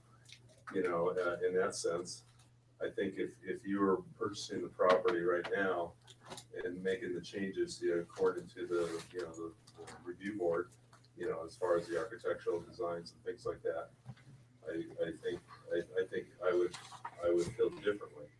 But you're taking 3 years, and and I can understand why you want, possibly it could be sooner, depending on how successful it is. But I'll say 3 years for the sake of that's what time frame you plan to give it. And that's, and if it doesn't work, then it could go back to what it was before. And and then we got, and then we could have other, only be used for automobiles. You have an overlay where you can do automobiles there, and who knows what it looked like at that point in time. That's my concern. But I appreciate your remarks as far as that goes, because it's a big concern of mine too. I think I would look at this differently were we to be looking at a new site plan and architectural review now and see if it met those requirements. At the same time, I still don't know that I'd feel comfortable with the idea of basically making a spot zone type of overlay that specifically covered one specific use in one specific area. That's not the application of zoning. I'm concerned, just like Royce said, that somebody else will come in and say, well, yeah, but zoning doesn't really matter to me either, because I have this special use for this special place. We have conditional use permits for that kind of thing. Right? But it still has to be a use that we're just concerned about. And here, the city council is saying, we don't even want to look at this type of use in this zone at all. And I feel strongly for property rights and such, but the property owner is not here presenting is not presenting the plan. You as a tenant is, hopefully based on a future, solution, to that property. And so, we're not dealing directly with the property owner and dealing with, directly with, I'm sure the property owner would want to do whatever makes them the best amount of money, whether it be this or whether it be that. That when I say that, who knows what, what I mean? And those are my concerns. I think if you were the owner and you're making a commitment today to buy the property and you brought your plans up there, I think I'd look at it quite differently. Maybe Commissioner Still already, I think he asked this, but I don't know if it was when the city council, and this went to the city council and they suggested possible options. Is this one of the things they recommended? Was it a list of things that were recommended, or was it just revisit it? Revisit it in a different way that wasn't for the entire zone. See, if it were me, I would attempt to rezone it, considering it's right next to the other zone. But the problem is, if the zone that's across the street, it's across Center Street, it would allow it, but it's not across Sixth West, right? So that doesn't solve that problem. But I'm not there with this one yet. I'd like to, Jennifer, I'd like to hear what your comments are, if you're willing. Well, you know, I'm huge on property rights. Right. So, And I can everybody's sense aware that. of that. My thing is if we put an overlay over this property that is currently non-conforming, doesn't that make it conforming and no longer non-conforming? With what it's currently doing as auto repair, no. It's a non-conforming use that this auto sales overlay does not anticipate making permitted, but as long as they continue with that, then it will continue as a non-conforming use, a grandfathered use. But part of the property would then become conforming as far as auto sales. auto sales. But for that matter, we could go ahead and we could just make auto repair okay right there too. And then we can make it all conforming, but it wouldn't meet the intent of the zone. That's what an overlay is for. It's an approved option, and I'm gonna go with property rights on this one, and it's approved option. That's the option. Any other remarks? I kind of feel like this is similar to some of the issues we've had with conditional use permits where, you know, if the city council wants to allow it, then they should allow it, and if they don't, then they shouldn't, and they shouldn't be carving out these exceptions, because that just opens you up to always approving the exception. So that's the precedent, like you said. I mean, I think you could go ahead and you could put this in as auto sales as a conditional use within that zone. And then we could come and talk about, well, what are you gonna do to mitigate the impact compared to what the, you know, full intent of the zone is, or whatever, like we normally do, but I don't like changing zoning just for one thing. I mean, if otherwise we could just toss zoning out, right? So, is anybody prepared to make another motion?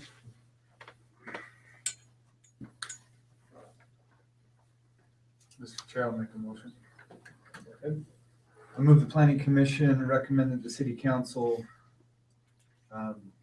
deny the request of JD Brisk for the creation of city code section 10-13C automobile sales overlay.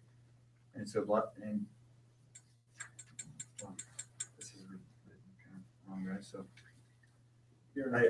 I know, yeah. I move the planning commission recommend that the city council deny the request of JD Brisk for the creation of the city code section 10-13C automobile sales overlay.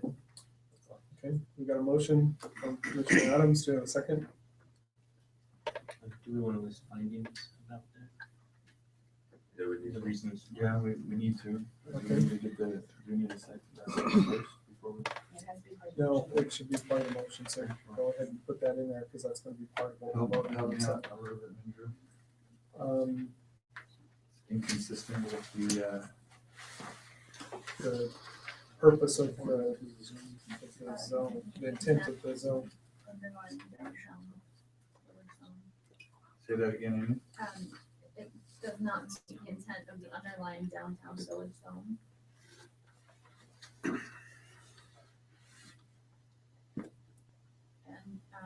because the automobile sales have been deliberately omitted from the downtown village zone by the city council. And doing an overlay would could possibly establish a precedent that would weaken our commitment to our zoning ordinances. Third time's a charm, right? Okay, let's give it a shot. Try this one more time. Mr. Chair, I move the planning commission recommend that the city council deny the request of JD Brisk for the creation of city code section 10-13C automobile sales overlay based on the following findings of fact. The commission has found that allowing an automobile sales overlay would be inconsistent with the intent of the underlying downtown village zone. A finding that the city council has already deliberately excluded auto sales from the current zone, and that by allowing a overlay, we would be setting a precedent for other owners to essentially carve out exceptions to certain things that have already been expressly restricted in that zone. Okay, we got a motion from Commissioner Adams. Do we have a second? Second. A second from Commissioner Steele. All those in favor, let's indicate by the raise of hands here. Okay. Aye. Okay. Aye. So The minutes can't hear the. the commissioners I was going to go ahead and repeat everybody. So Commissioner Neidinger, Commissioner Steele, Commissioner Adams, Commissioner Richards, and Commissioner. It's hard to keep track. I know. Cardin and Commissioner Armstrong are yeas, and Commissioner Baptista for some reason. Okay, sorry, that one fails. Let's move forward with the next one, which is. This item will go forward to city council on December 1st. The next one. Yeah. Oh.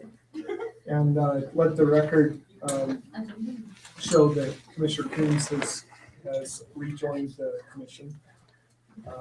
This is a public hearing for a conditional use permit to consider a request at 60 East, 1200 North in the Northfield subdivision. Public hearing to consider a request by Joe Gephardt for the conditional use permit to expand the number of allowed residents in an assisted living center on property located at approximately 60 East, 1200 North in the R18 single family residential zone. All right. So this is a revision of the conditional use permit. So originally in 1991, there was a conditional use permit that was granted for this home, and to be an assisted living center at that time, it was a Beehive home, which is it's not a Beehive home anymore, but same type of facility. And so that was granted and then updated in 2007 to restrict it to 8 people living in the home. So doing research on that, the old code and the old staff report didn't state any reasoning for why it was 8 people. The staff can only assume the reason, and so since there wasn't any hard evidence as to why it was restricted to 8, the applicant, well, I guess it's not the reason that it was requested 9, but the applicant has requested 9. And so we've done some research, and the applicant provided us a state code, which allows for up to 16 people in this type of facility. And so because he's operating it currently with 9, and was approved for 8, that's why we're here reviewing it. So since the state code allows for up to 16, I don't feel like 16 is necessarily the best thing for the property. It's pretty maxed out as far as the home. So you can see the property is, or the applicant's provided this drawing of the property to show what's being utilized. So you have 5 bedrooms on this side and 6 bedrooms, and then 3 more on this side. And then the rest of the area is either utilized for open space, living rooms, kitchens, and so on. So the house is pretty well maxed out as far as size for 9 people. So we feel like that is a good limit to put on this conditional use permit. We know that there are concerns from neighbors as there were previously. Well, I'm not going to say there's concerns from neighbors. Yeah, I guess we'll find out. But if there are, that was one of the issues that came up, was the number of people that were living there, which is why it's my opinion that it was limited to 8. It's because of concerns of neighbors. So again, I'm not sure on that. Anyway, so we feel like because there's 9 bedrooms here currently in the house, and there's room for more people to live there, I feel like that's a good number. The difference between 8 and 9, staff can't really see any reason why there's a significant difference between the two on the impact of the neighborhood. Where this is an assisted living center, these aren't high traffic, high noise type of people that are going to be living here. So as you can see down at the bottom, it's provided this drawing showing a 40-foot by 40-foot driveway which has more than the 5 required parking spaces for a facility of this size. So based on the fact that it does meet the code, and it also meets state code, we don't have a city code that restricts the number of people in these types of facilities. So based on the fact that it meets all the requirements, we recommend approval of this increase from 8 to 9. So are there any questions on the commission's permit? Commissioners, do you have any questions? Okay, well, thank you, Royce. Is the applicant present? Yes.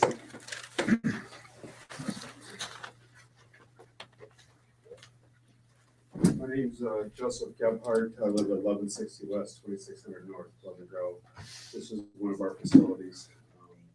This facility was bought in bankruptcy in 2008, shut down by the state, and we brought it all up to code. We've always been under the impression it was a 9-bedroom. It is a 9-bedroom. It was purposely built for a 9-bedroom. 11 residents. The room number 1 is a couple's room with a patio outside that. But we've always operated as that. We didn't know this until we sold it. And so we went back to Sean, who was one of the city guys at the time, and he didn't know why. There was some glitch because this was the first one built here. So that was it. So we checked a few other ones, looked at the property. We're almost double the size of the property, double the parking as another one that was in the area. We haven't changed anything. It was purposely built for that process and for that use, and we're not adding any square footage. It is what it is. And we've been licensed by the state for 10 units. It's always been licensed for 10 units, but something happened back in 91 or 92 when it was built.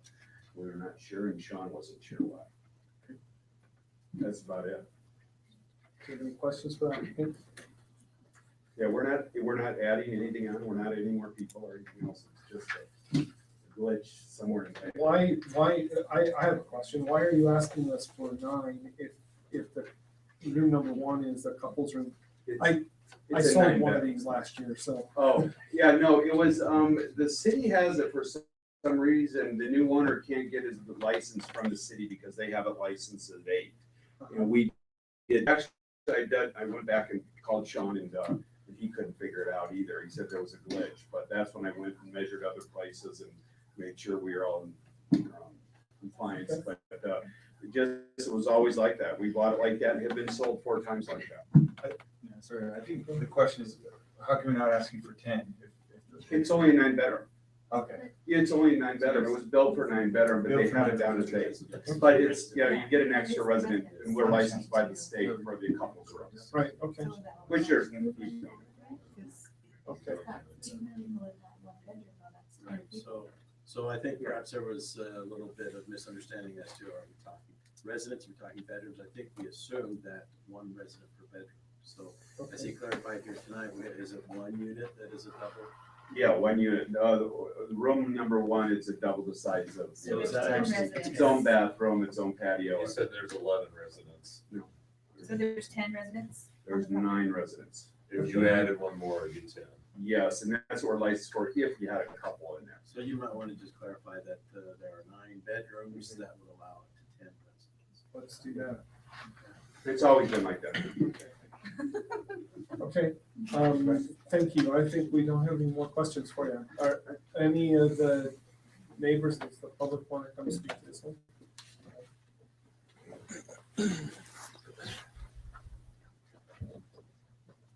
Commissioners, my name is Chris Julian. I reside at 1582 Brattlebrook Circle in Salt Lake City.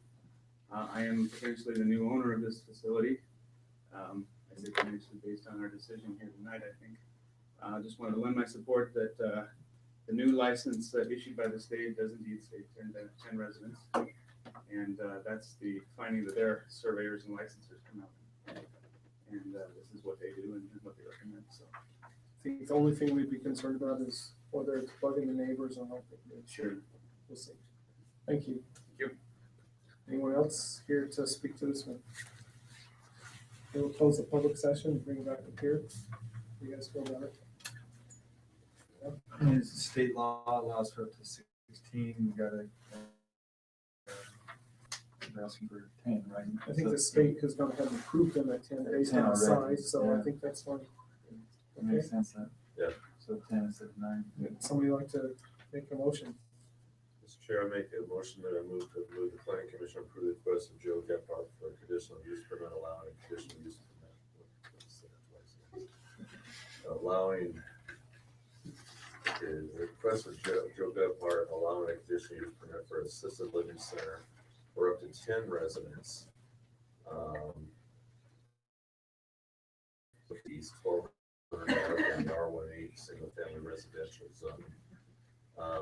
10 residents, meaning there's 9 bedrooms, but one of the bedrooms is a double, which would allow up to 10. I'll second.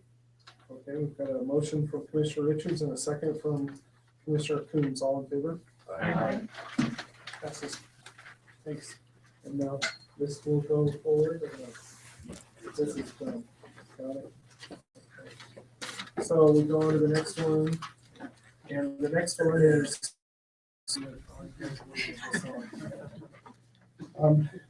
so you guys know, we as commissioners have spent a lot of late, long nights working on this, trying to go ahead and see if we could anticipate most of the concerns that all of us would have, and talking to neighbors and friends and family and everybody about this one. So we've done a lot of work for about a year on it. So this one is a public hearing for a city code text amendment citywide.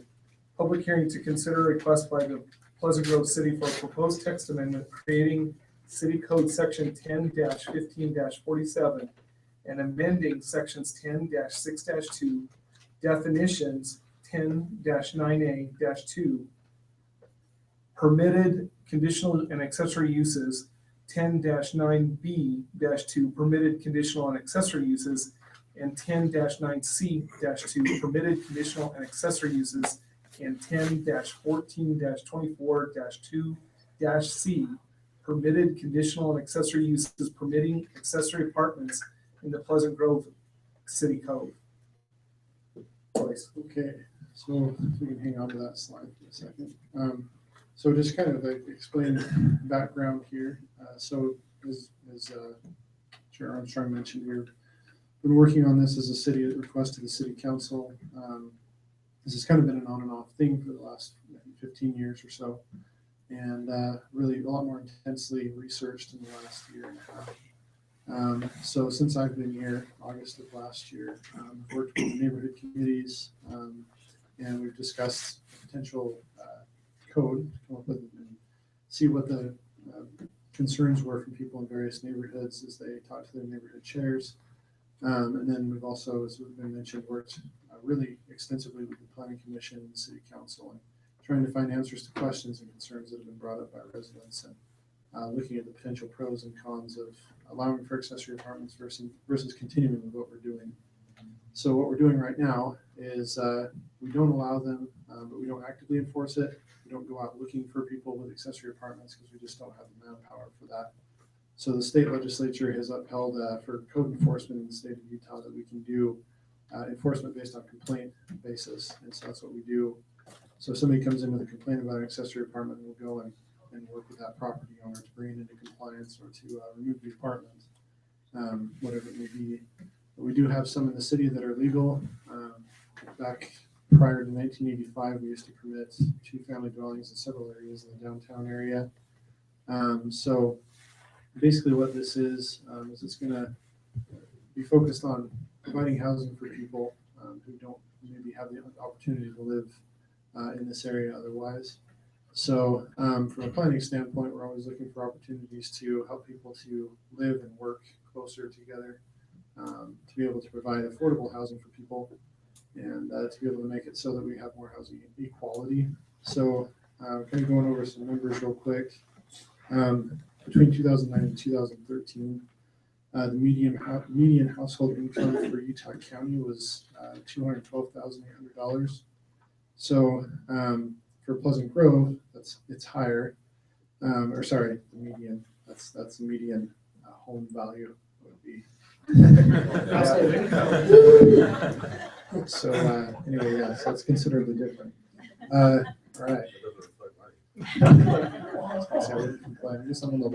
So, all right. So median income though in the county was $58,000. $821. So when you break that down by age, under 25, you have 26,944.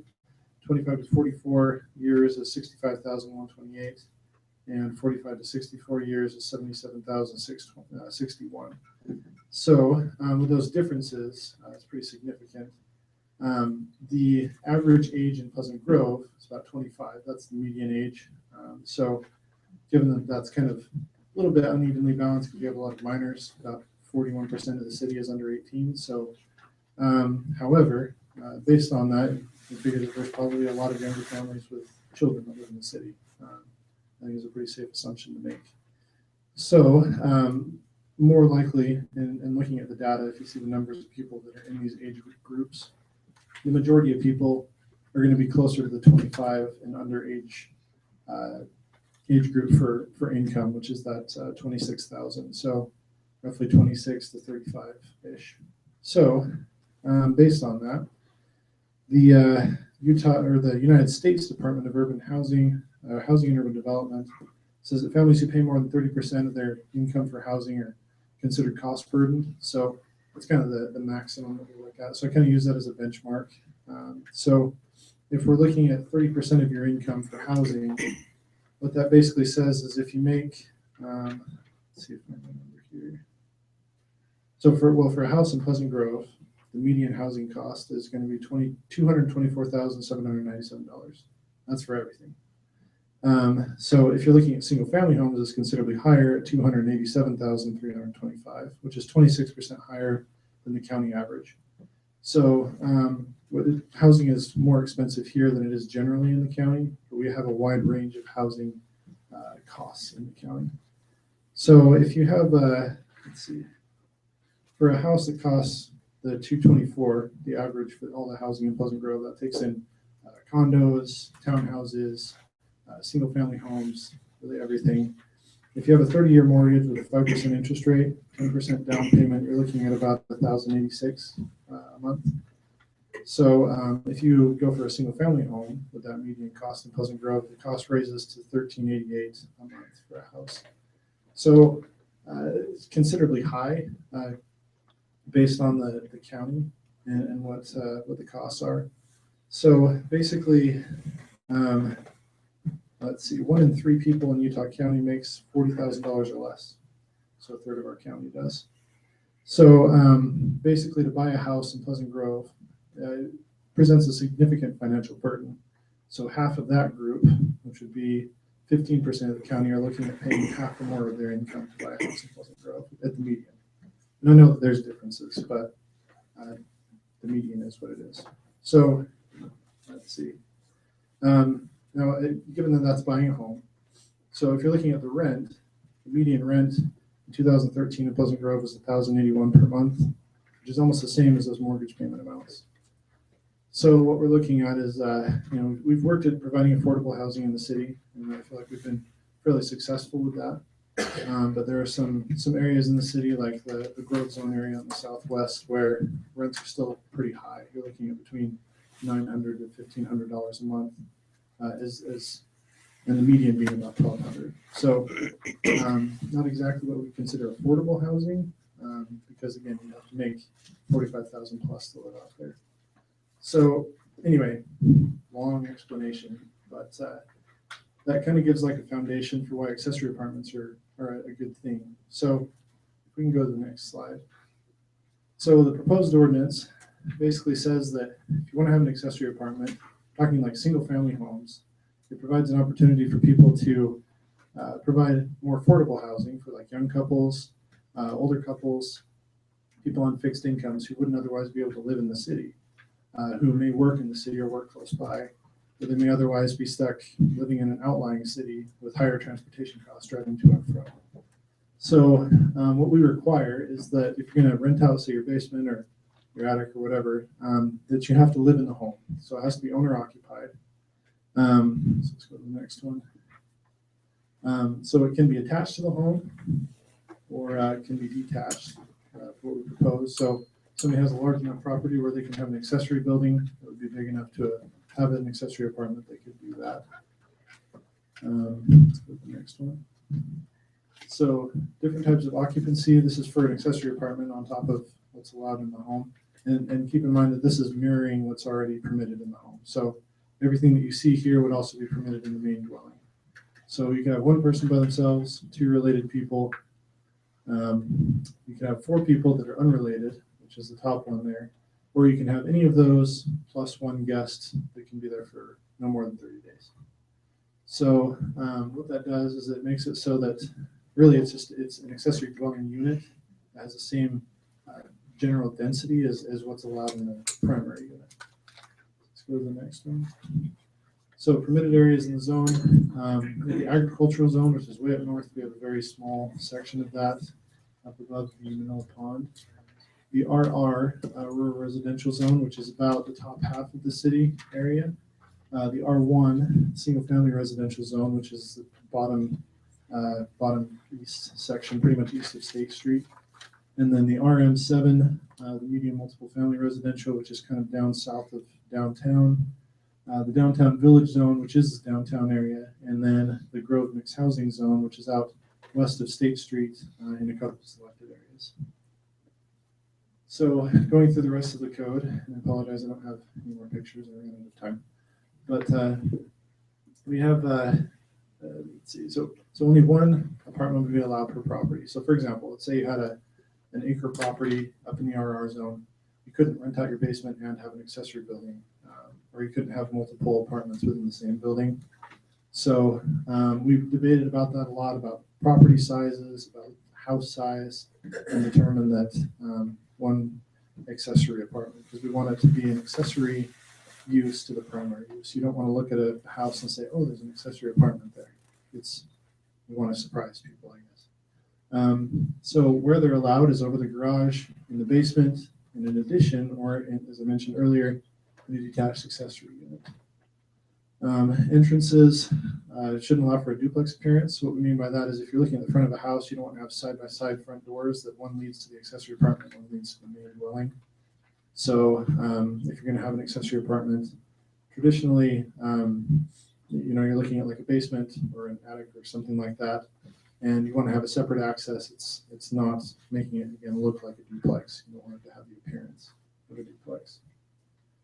Addressing would be A and B for the primary and accessory apartment. So if your address is 100 North State Street, you have 100A, and that's the primary dwelling. 100B would be the accessory apartment. And that's really for emergency services, helps them to be able to find people. We don't want to have somebody having a heart attack in the basement and that, they're here, but where are they, kind of thing. And that has happened at times in other cities. So let's see. So as far as off-street parking, this has been a considerable concern. It's been brought up many times. So currently, for a single-family home, we require four off-street parking spaces, 2 in the garage, 2 on the driveway, and we're going to require 2 additional parking spaces off-street. So those would have to be on a paved surface. So whether that be off to the side of the garage or wherever, somebody can manage that, as long as it's not parked in the front yard area. And then the living area must be different, or must be separate from the principal unit. So let's say you have a downstairs apartment, it needs to be separate areas. So we're not looking at kind of communal style living where you would have like maybe renting out a room and then they use the kitchen and that kind of thing. They need to have their own kitchen and their own sleeping area. So then we would also need to make sure that international building code is met. This is really just a life safety issue. A lot of times when we have accessory apartments or illegal duplexes, triplexes, and so on that are created, they kind of tend to be jerry-rigged, especially with electrical. So I worked in Bountiful before this, and there was a boy that was actually killed because somebody jerry-rigged a 220 outlet to their washing machine or dryer and ended up electrocuting the kids. So, this is something that we want to make sure that people are doing things safely so that they better for their liability, but also just making sure that we maintain the safety of people in the city. And then interior access must be maintained if it's attached, of course. So if you have like a basement, again, you have a stairwell down to your basement inside, you can't just wall that off. You need to make sure that's still openable, again, for emergency services. If they need to get in, they need to have ways to access the apartment. Apartments cannot be sold. And it kind of goes without saying, you can't sell off part of your property without creating another parcel. And so, but we just wanted to codify that so it's clear. And then as far as registration goes, it'd be a $25 one-time fee that would cover our inspections, just making sure that the apartment's up to code. And then once this, if this was approved, this accessory apartment ordinance, we'd have a 2-year period that would start up where people could come in and they register, and there would be no problems that would occur if they didn't. Basically, there would be no fines or anything. But after that 2-year period, and we're going to make sure to publicize everything and make sure it's clear to people that accessory apartments are permitted. Please come in and register. You know, if you don't have it registered after that 2-year period and somebody complains about it and the city hears about it, then it's codified that we could enact a $1,000 fine. It doesn't mean it will be necessarily, but and then we'll determine what's out of compliance with it, and then look at potential for either additional fines or just working with you to improve the property and bring it up to code. So just kind of something to encourage people to come in and get them registered. So the home occupation businesses, which are just a home business, those would be allowed as long as there's no customer traffic and they have a written permission from the property owner. So basically, if somebody wants to live in the basement, have a home office, they can do that as long as they meet the requirements. So overall, it's pretty simple. We used to have a lot more stuff in here in this code, or we also had some things we've added, but it's been narrowed down quite a bit.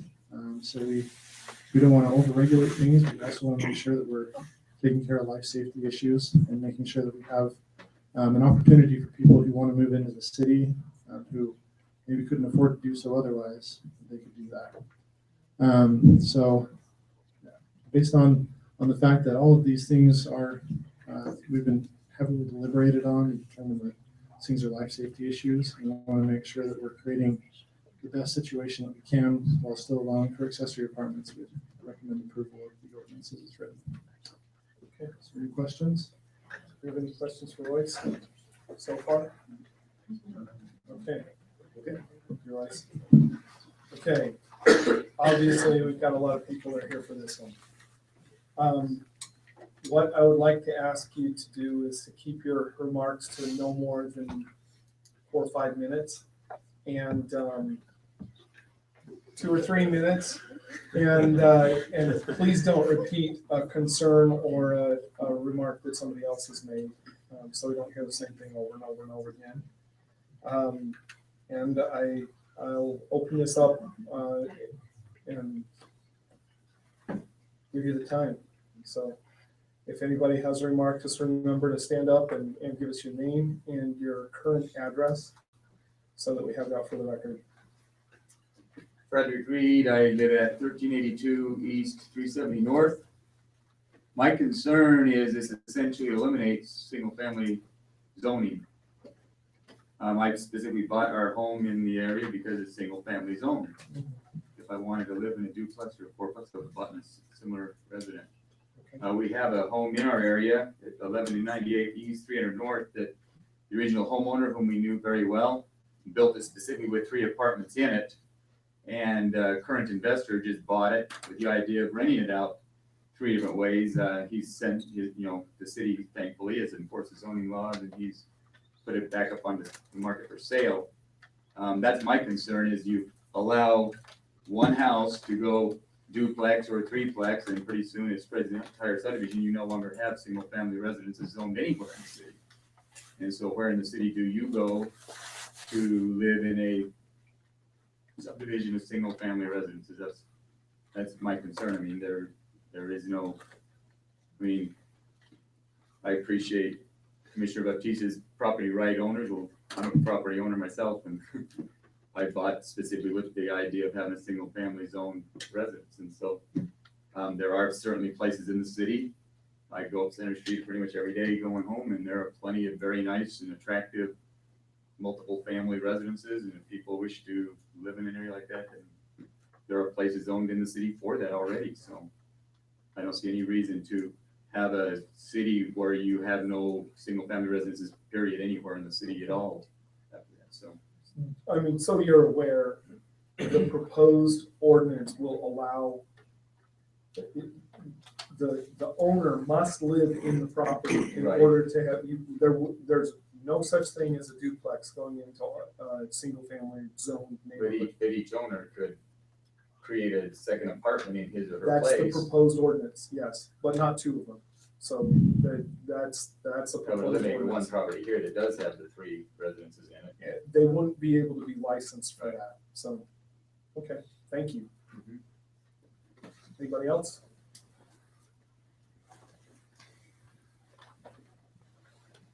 On Mayo, 50 North, 1300 East. I don't have an auxiliary apartment in my basement, but as a real estate investor and a former realtor and broker, I too believe in private property rights.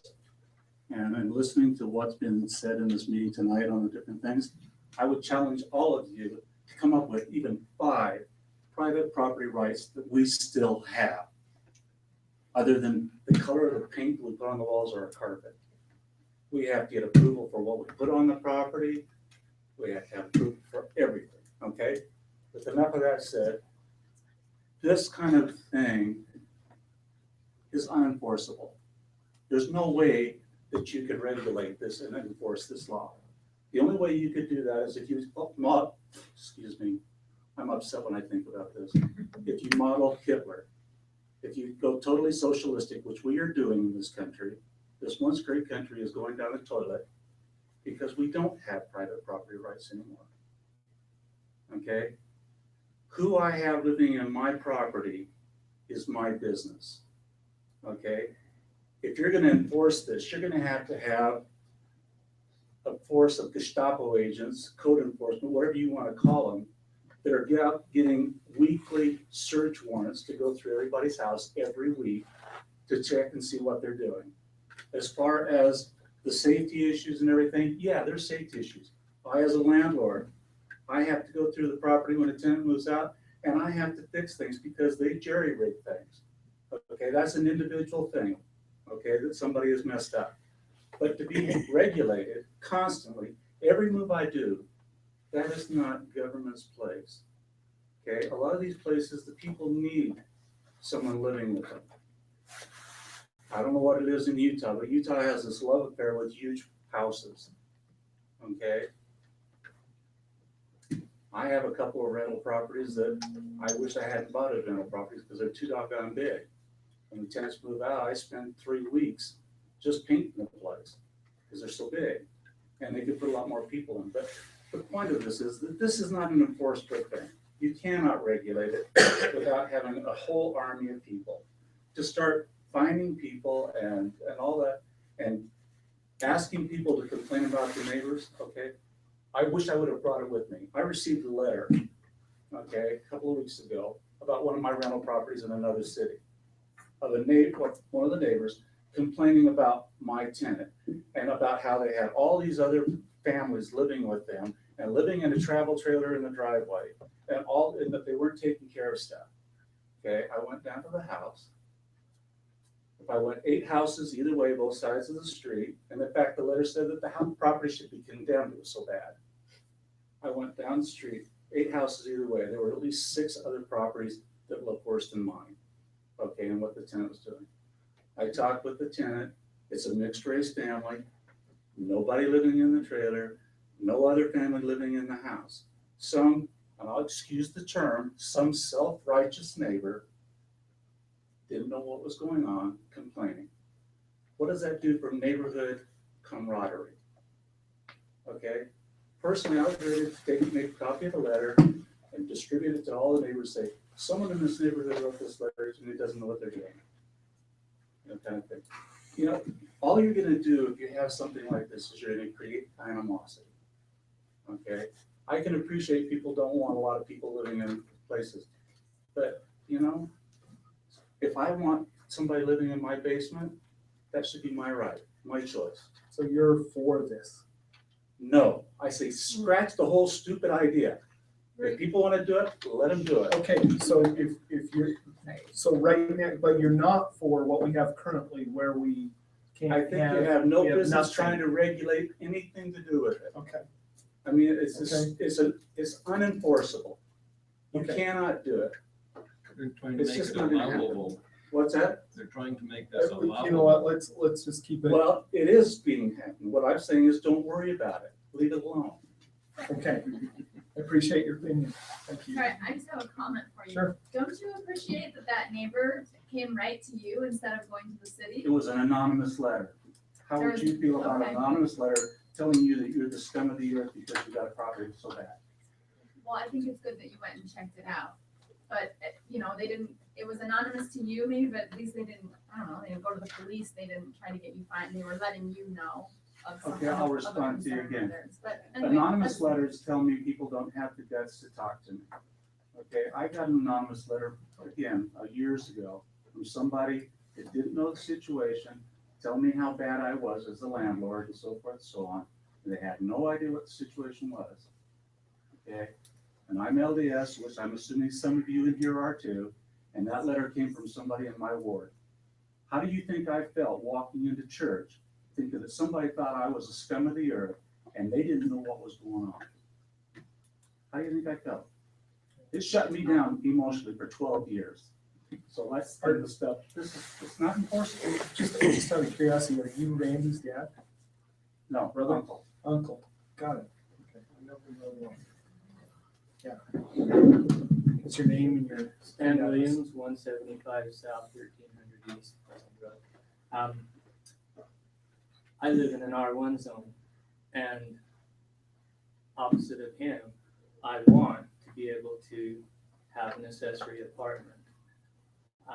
We were talking about affordability of people being able to afford to live in the city, and we're talking about these young people. I'm getting close to retirement age. I cannot stay in this city unless I have an accessory apartment because my home is not paid for. So I have an acre of property. I want to be able to have an accessory apartment on it. I don't want to have to go underground. I agree with Vaughn on 90% of what he said here. I feel like if everybody knew how many accessory apartments are in here right now, check your wards. You know, I'll bet you in my ward, I'll bet you there's at least 10. And I'll bet you there's a lot of elderly people that have those that cannot get by without that. That's what I'm concerned about. I don't like the regulation either, but I also feel like, you know, Salt Lake right now is trying to loosen their accessory apartment restrictions because they realize that there's a need for people to be able to afford them and for people to be able to stay in their houses. And we right here are trying to do the opposite. And when I looked through all of the papers and stuff on this, it appeared to me that you guys were trying to be a landlord's landlord. And I didn't like what I was reading there. I can understand you're wanting to have an idealized, perfect ordinance. But I would respond, I don't agree that it's your business. Sorry to offend, but you know, stay out of my house, stay out of my bedroom, stay off my property, and let me regulate.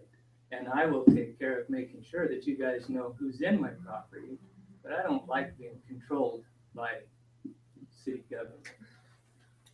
Okay, appreciate that. Yeah. I don't know if I'm ready or not, because I don't have the exact wording of the ordinance. Let's have your name and your Oh, address. Melanie Pryor, 640 South Spruce Street. Okay. I don't have the exact wording of the ordinances that are conflicting with accessory apartments or the exact wording that the new ordinance will include. However, I get the idea that with the ordinances that exist, we have to accept the idea that regulation has to be possible in some way. So my question is if the new ordinance wording is going to allow for that and if it will improve it. If we're not able to regulate or if we're not able to enforce the requirements of the existing ordinances, adding additional wording may not improve a situation. So if you want to allow for accessory apartments in exact wording and be specific and accurate and have it written there, then I think that we could look at having fewer things that need to be regulated. In other words, not in regards to the number of people necessarily, because that's not a reasonable thing to regulate. Hold on. Would you like some response as you go on? Because we've worked on this ordinance in depth for a I don't long know time. if I'm coming across as grateful, but I'm very thankful for the time and means that have been required to see this process. And I am so exceptionally thankful that we all get to be a part of it. I think this is one of the fundamental things that we see as a display for rights as individuals in the country. So, But, and I appreciate that. The thing I'm concerned about is that as you stand there, if you don't understand something, if you are bringing something up as a concern, that because it flashed up on the screen for a second and you didn't get a Right. chance to read through it really carefully. no, what I mean is that, okay, so Mr. Davies was saying that the idea of the new ordinance might include the number of people, and if there's a guest that stays, they can stay for 30 days or I less. understand that's the same regulation that we have for your current house right now. Okay, that's So- the thing, I wouldn't know that, there's so many ordinances that the city includes, no one knows all of the ordinances. And if we're unable to enforce them, I mean, some people may know all the ordinances in the city, most people do not know all the None ordinances of of us the in this city. room. But, and so the other intent of ordinances is to keep us kindly and neighborly and friendly and secure peace in the community. So I don't feel like the wording of the new ordinance is prepared to increase that necessarily, as far as it is imposing on the individual's rights to do with their property what is Okay. necessary to keep their. Let me respond to that a little bit. The gentleman that's behind you, Fred, I think. See, the idea behind the ordinances is, and what we've tried to do is to balance this so that the neighbor is not so impacted by the decisions that are made by the person who wants to, say, have an accessory apartment. So that there is some sort of a balance between, in order to keep us neighborly. That's the whole Right. point behind this, To is to keep make us, it so. to keep the planning commission neighborly to the community, to us, what do you mean? No, to make it so that you and your next door neighbor don't have a problem with each other, where you balance the right to quiet enjoyment of your property, of his property, with your right to use your property as you deem fit. See, the problem is that if your neighbor over here is like, they've got 6 accessory apartments next to, that there needs to be some point that there's a balance. Right. Where he can say, help me, this is crazy, I've got 18 cars parked in the street. I'm And- not opposed to Okay. additional ordinance. It's just the wording we choose and the amount of reasonably regulated things we choose to put there. Right. So the only thing I considered is if we're going to make a change in a decision, which it seems like this is the point we've met, it's been 15 years and we want a new word in there, we want it to be more specific, that if an accessory building is not in conflict with any other ordinances, then let's let it be there, and that's it. Okay. That's what we, so you know, that's what we Is tried that to it? do. Okay. We worked very hard and you know, we had, I mean, it's been a discussion that's gone back and forth and we spent a lot of evenings and a lot of us, there are several of us here that are, I mean, we've got attorneys on the commission. We've got several of us that are realtors who've been selling real estate for, I think all of us, more than 10 years. And we've looked at ordinances in Provo, and we've looked at them in Orem, and we've looked at them in Linden, and we've looked at them in Highland, and we've looked at all those different ordinances, and you know what? Most of them we find are too onerous. They're too strict, and they don't allow for enough in terms of property rights. But we try, I'll tell you, all of us, I think, will say that we tried to strike a balance that would work by protecting individuals' property rights Okay. and protecting your neighbor's quiet enjoyment of his property, because he bought it with an expectation as well. So Right. well, I promise you, we agonized over that. And it's not, sometimes it's not fun because the city council says, you guys go do it. and come back to us. But that's our job, so that's what we've attempted to do. Okay, so the new ordinance, the proposal is that there are 2 parking spaces required on site. Yes. And the 2 additional. Two additional parking spaces required on site. And by that, could someone do an RV parking? Yes. And that could be the 2 additional. So, okay, another question is, as far as the publicizing of the ordinance or the changes in the ordinance, is that going to happen 2 years after or when the ordinance changes? And then the people who are a part of the ordinance change will be able to see it and they have 2 years That's to right. come in compliance. That's what we want to do. That's why. Okay, so the publication will happen at the time of the ordinance change, not 2 years after. Okay, as a matter of fact, we've tried to, I mean, you may have found out about this from your newsletter. I don't know. How did you find out that we were doing this? Newsletter. So we've had this ready for a long, long time, actually, a month and a half maybe, but we pushed it off because we wanted to make sure that we had the ability to put it in the newsletter and put it out on the website and put it some different places to let you come and give us your input. So, because this is important to us. And once, so the next step beyond this and the next place that people can have some input is at the city council meeting. And they obviously are your elected representatives, and so they have the final say. But after that, then we will get it out to where everybody really knows about it. And then we have that 2-year period so people can get registered over a 2-year period and come and learn about it and make sure that they're in compliance with it and understand it before there's going to be any fining anybody. But we do want to have some way to say, look, you know, we'd encourage you to actually pay a little bit of attention to the fact that now we do have an ordinance in place. Okay. Okay, so from your perspective, the actual changes of the way that the ordinance will be read, because it's an additional actual amendment for ordinance. It changes It's not several the places in our lines code. from- Okay, it changes several places. So what are the exact changes? Just parking? Or what are the, I know he just, am I just asking what he just showed us? So maybe I can answer. Sure. So it creates an entirely new defining an accessory apartment and what is allowed and what's required. And then it also changes the section for each residential zone to reference that accessory apartment code.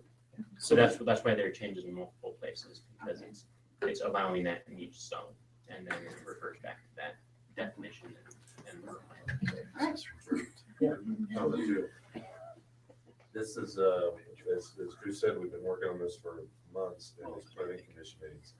And I encourage everybody here to regularly look at the agendas of those things, because you could have been part of that, not just tonight, but, you know, throughout the whole process.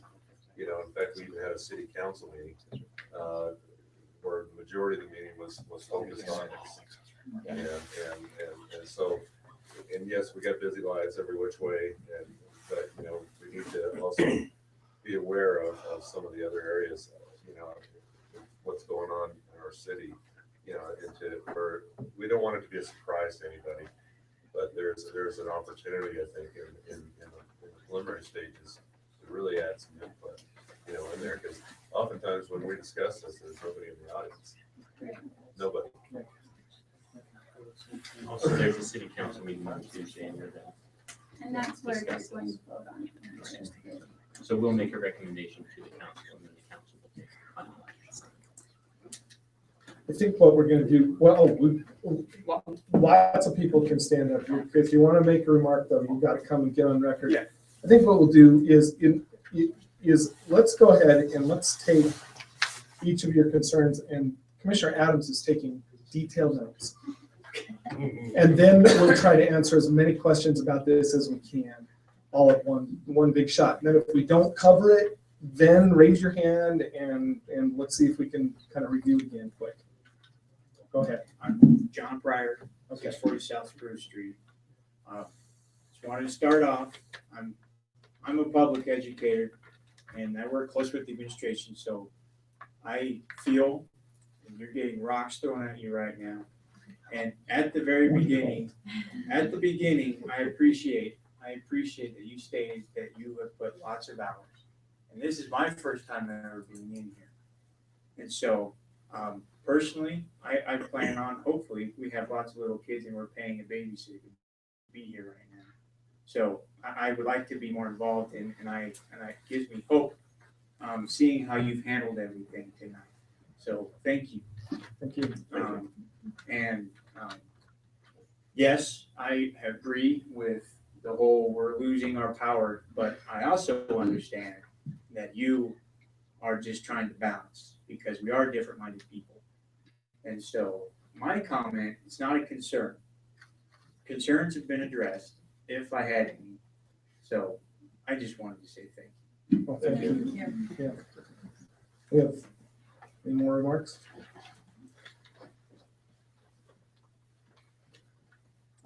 Stephen Moon, 895 South, 1550 East, Pleasant Grove. I was on the committee that helped draft where you ended up. I can tell there's a few things that have been added that surprised me because in our discussion we decided they wouldn't fit. The fee, the AD addresses, the committee that was actually in favor of those things, and we were practical and we couldn't do them. So I'm a little bit surprised seeing that way. All these concerns were addressed. The one thing that wasn't addressed, I don't think anybody on the committee found anybody that was opposed apartments. They felt like there were so many of them that ought to be illegal not to have one. But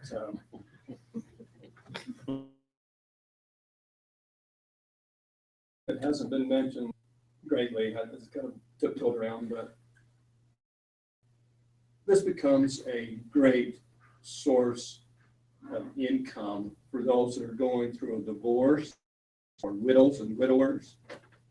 And there's a lot of those. I mean, none of us know when we're going to be put in those situations. It helped me. It was the only way that I could get into a home. I was already paying a mortgage payment in support of my children. I literally was paying a mortgage payment for my children to stay in the home with their mother. And so having an apartment became essential for me. And the majority of them that we on the committee were aware of were the same thing. People needed the second income. So. Okay. Thank you. Anybody else?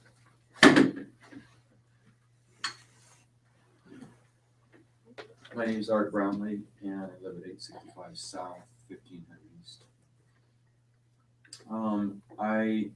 I really appreciated the opening remarks, the opening, say, philosophy or orientation for accessory apartments. It shows a respect for the citizens of the city and a compassion for people's needs. I wanted to just make some comments.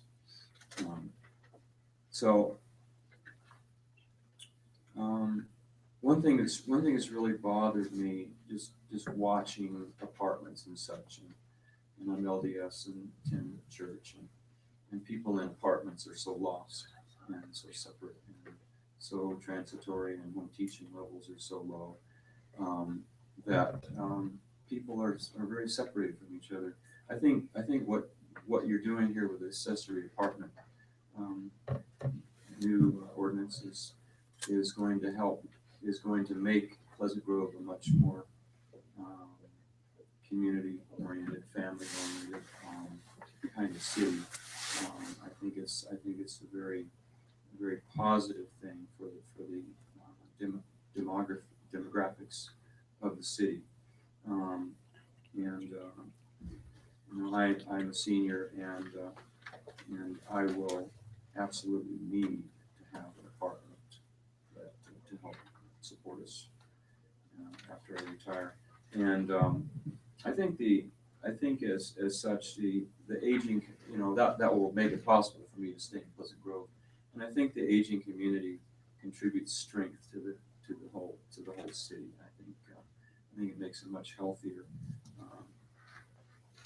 environment. And, you know, there's a lot of knowledge, a lot of commitment, a lot of service that elderly people can provide and do provide, and wisdom. So that's basically my opinion. Thank you, Art. Any other remarks? Anyone like from you? Go ahead.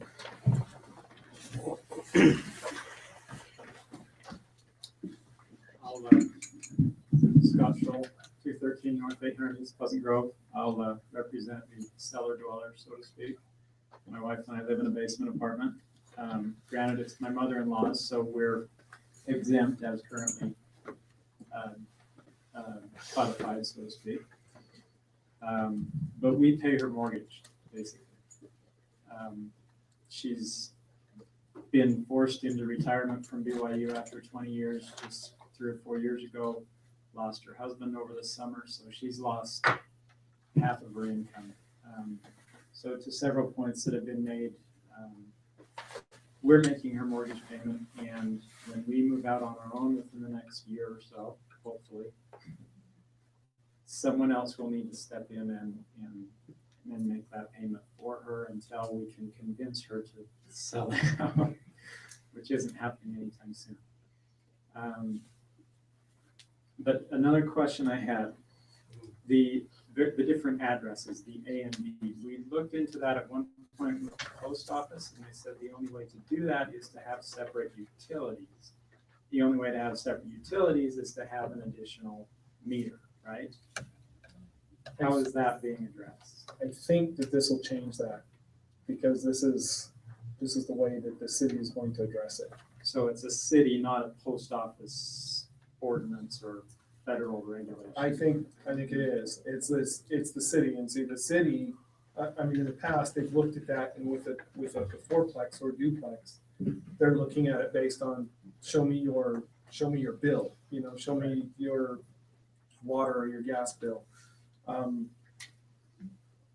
When this becomes, if the code changes to where this becomes the new code, then this is going to be the way that, I mean, obviously it'll be a change for the post office. I think it'd be a good one, but. So we could go to the post office and say 213A, 213B, but still have one utility bill that we split out however we want. I'm sure it's gonna take a little while for them to get, yeah. So the post office does not assign addressing, the city does. In fact, I assign addressing. So I tell the post office, this is the address for a property. So in commercial property, it's not unusual for somebody to have a space that they have a tenant in, say they have 10,000 square feet. That tenant moves, and now I have 3 tenants, and they only want 3,000 square feet each. And so where I have an address, and I had A perhaps, now I need A, B, and C. And so I just simply let the post office know this property now has 3 addresses. They need 3 mailboxes. There may be some cost to you involved in that, but the city makes the determination that this is what the address is. And that was one of the things that we considered when we said, let's make it so that the addresses are separate. The other thing that we were concerned about is we talked to the fire department and the police department. Here I'm answering questions that I said I wasn't going to, but is that they've responded to emergencies in different places and not known that there was an accessory apartment. So they're knocking on all the upstairs doors and they don't know that somebody's having a heart attack in the basement. So the idea behind the different addressing is designed to help them understand where they're going to, what they're responding to. So my other concern / comment, when the house was built, it was built with that in mind, to have family in the basement at all times and trying to accommodate the parking issue. So we did a little driveway off to the side. And developers, whoever, I don't know who specifically, kind of chewed my in-laws out for building a driveway and trying to do that. In fact, they dug up half of what the asphalt that they'd already laid. I don't know if it was the planning or whatever, but I guess to the parking issue, that would be my other concern, is how that's being addressed. But again, in your I'll sit down and in your in your answer period, you can address that. Okay. Anybody else? Well, if that's it.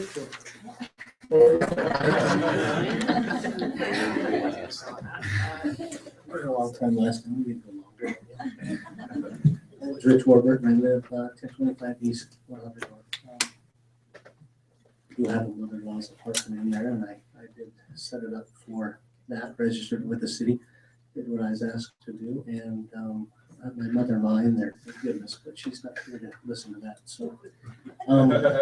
But I left it vacant for when I first moved in, and the only thing that spurred a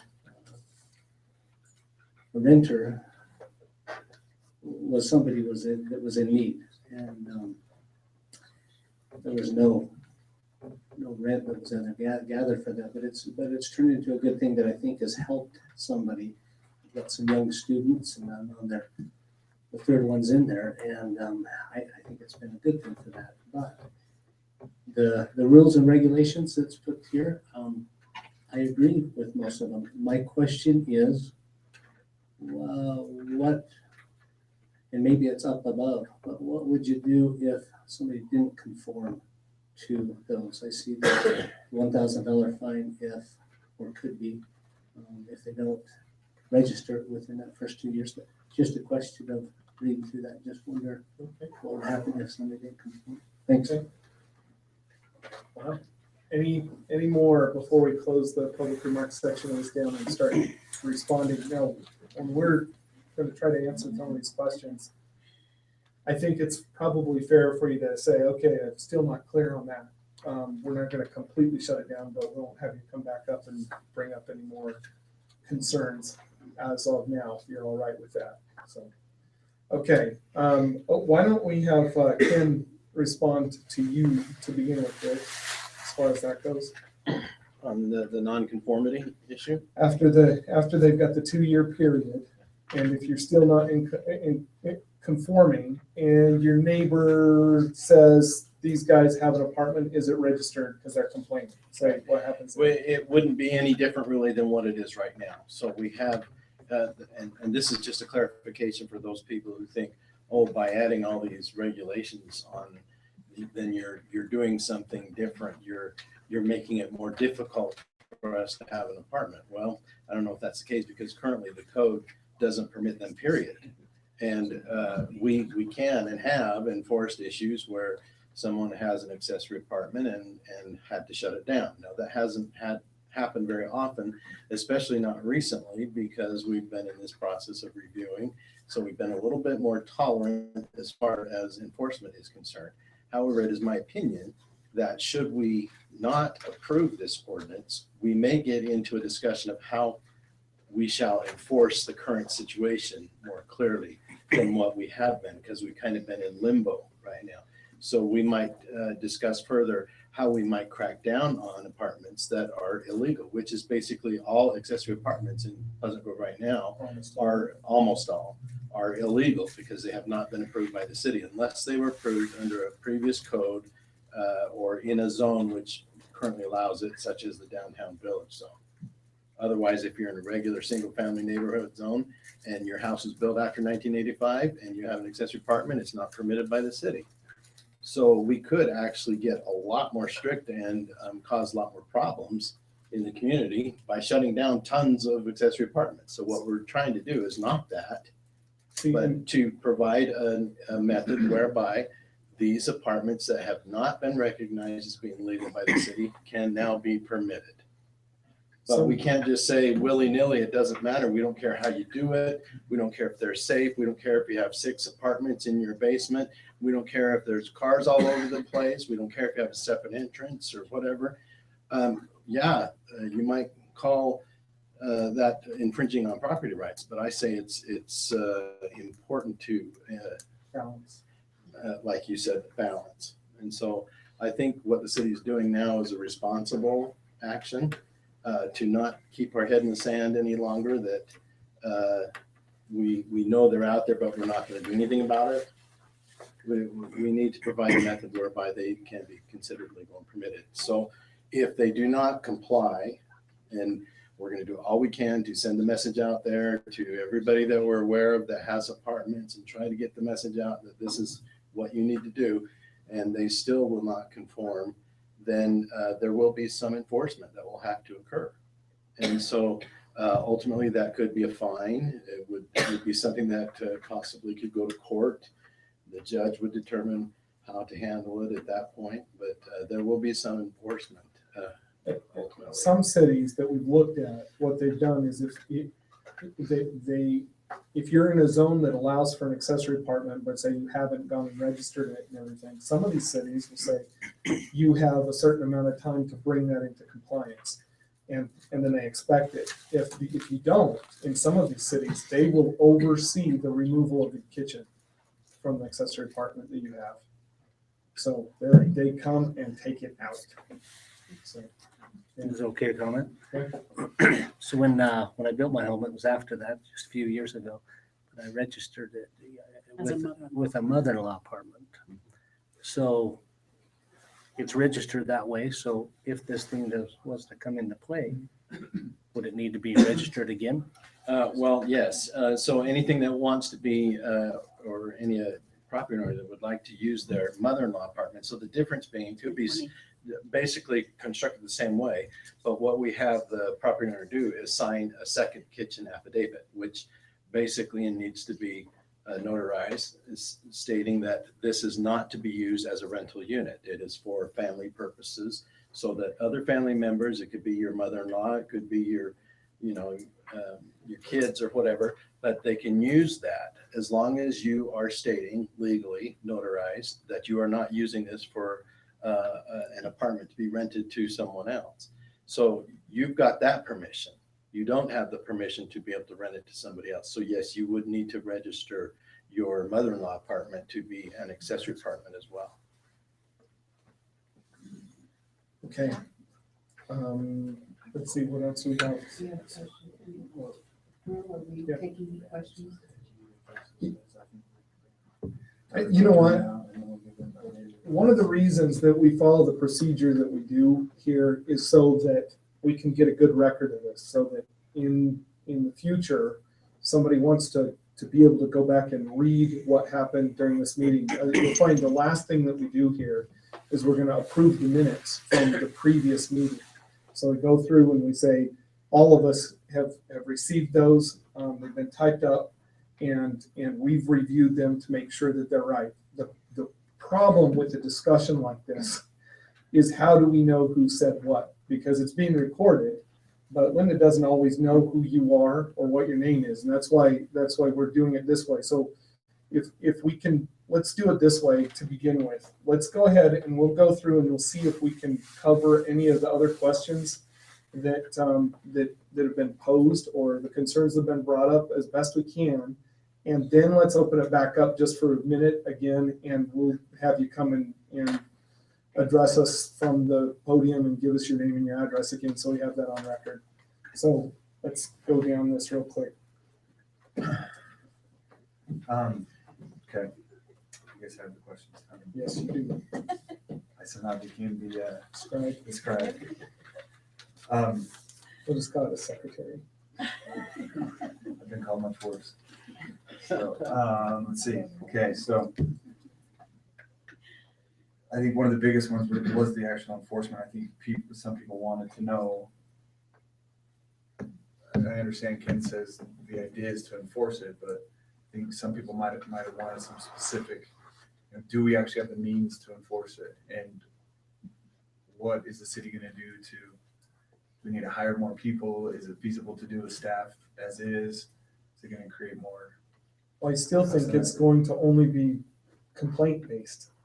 That's the truth. We're not going to send the Gestapo out. If your neighbor complains about it, then about a use, that what they're going to do is they're going to call up and they're going to say, I've either got a noise disturbance that I got to complain about, or it might, do they have a legal accessory apartment? Because somebody's living over there with them. And that's the way we're going to do it, because we're not going to send a policing power out to come and get you. Okay. That's correct. So since this is this discussion time as well? For us. For us, right? We Yeah. closed off the Okay, so let me play the devil's advocate here then, right? So,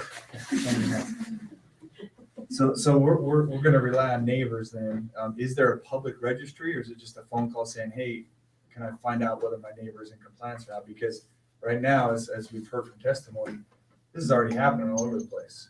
So are we just gonna get are you gonna get inundated with phone calls saying, hey, I just don't like this neighbor, I wanna know if they are or they aren't, or yeah, I'm really concerned over traffic, you know?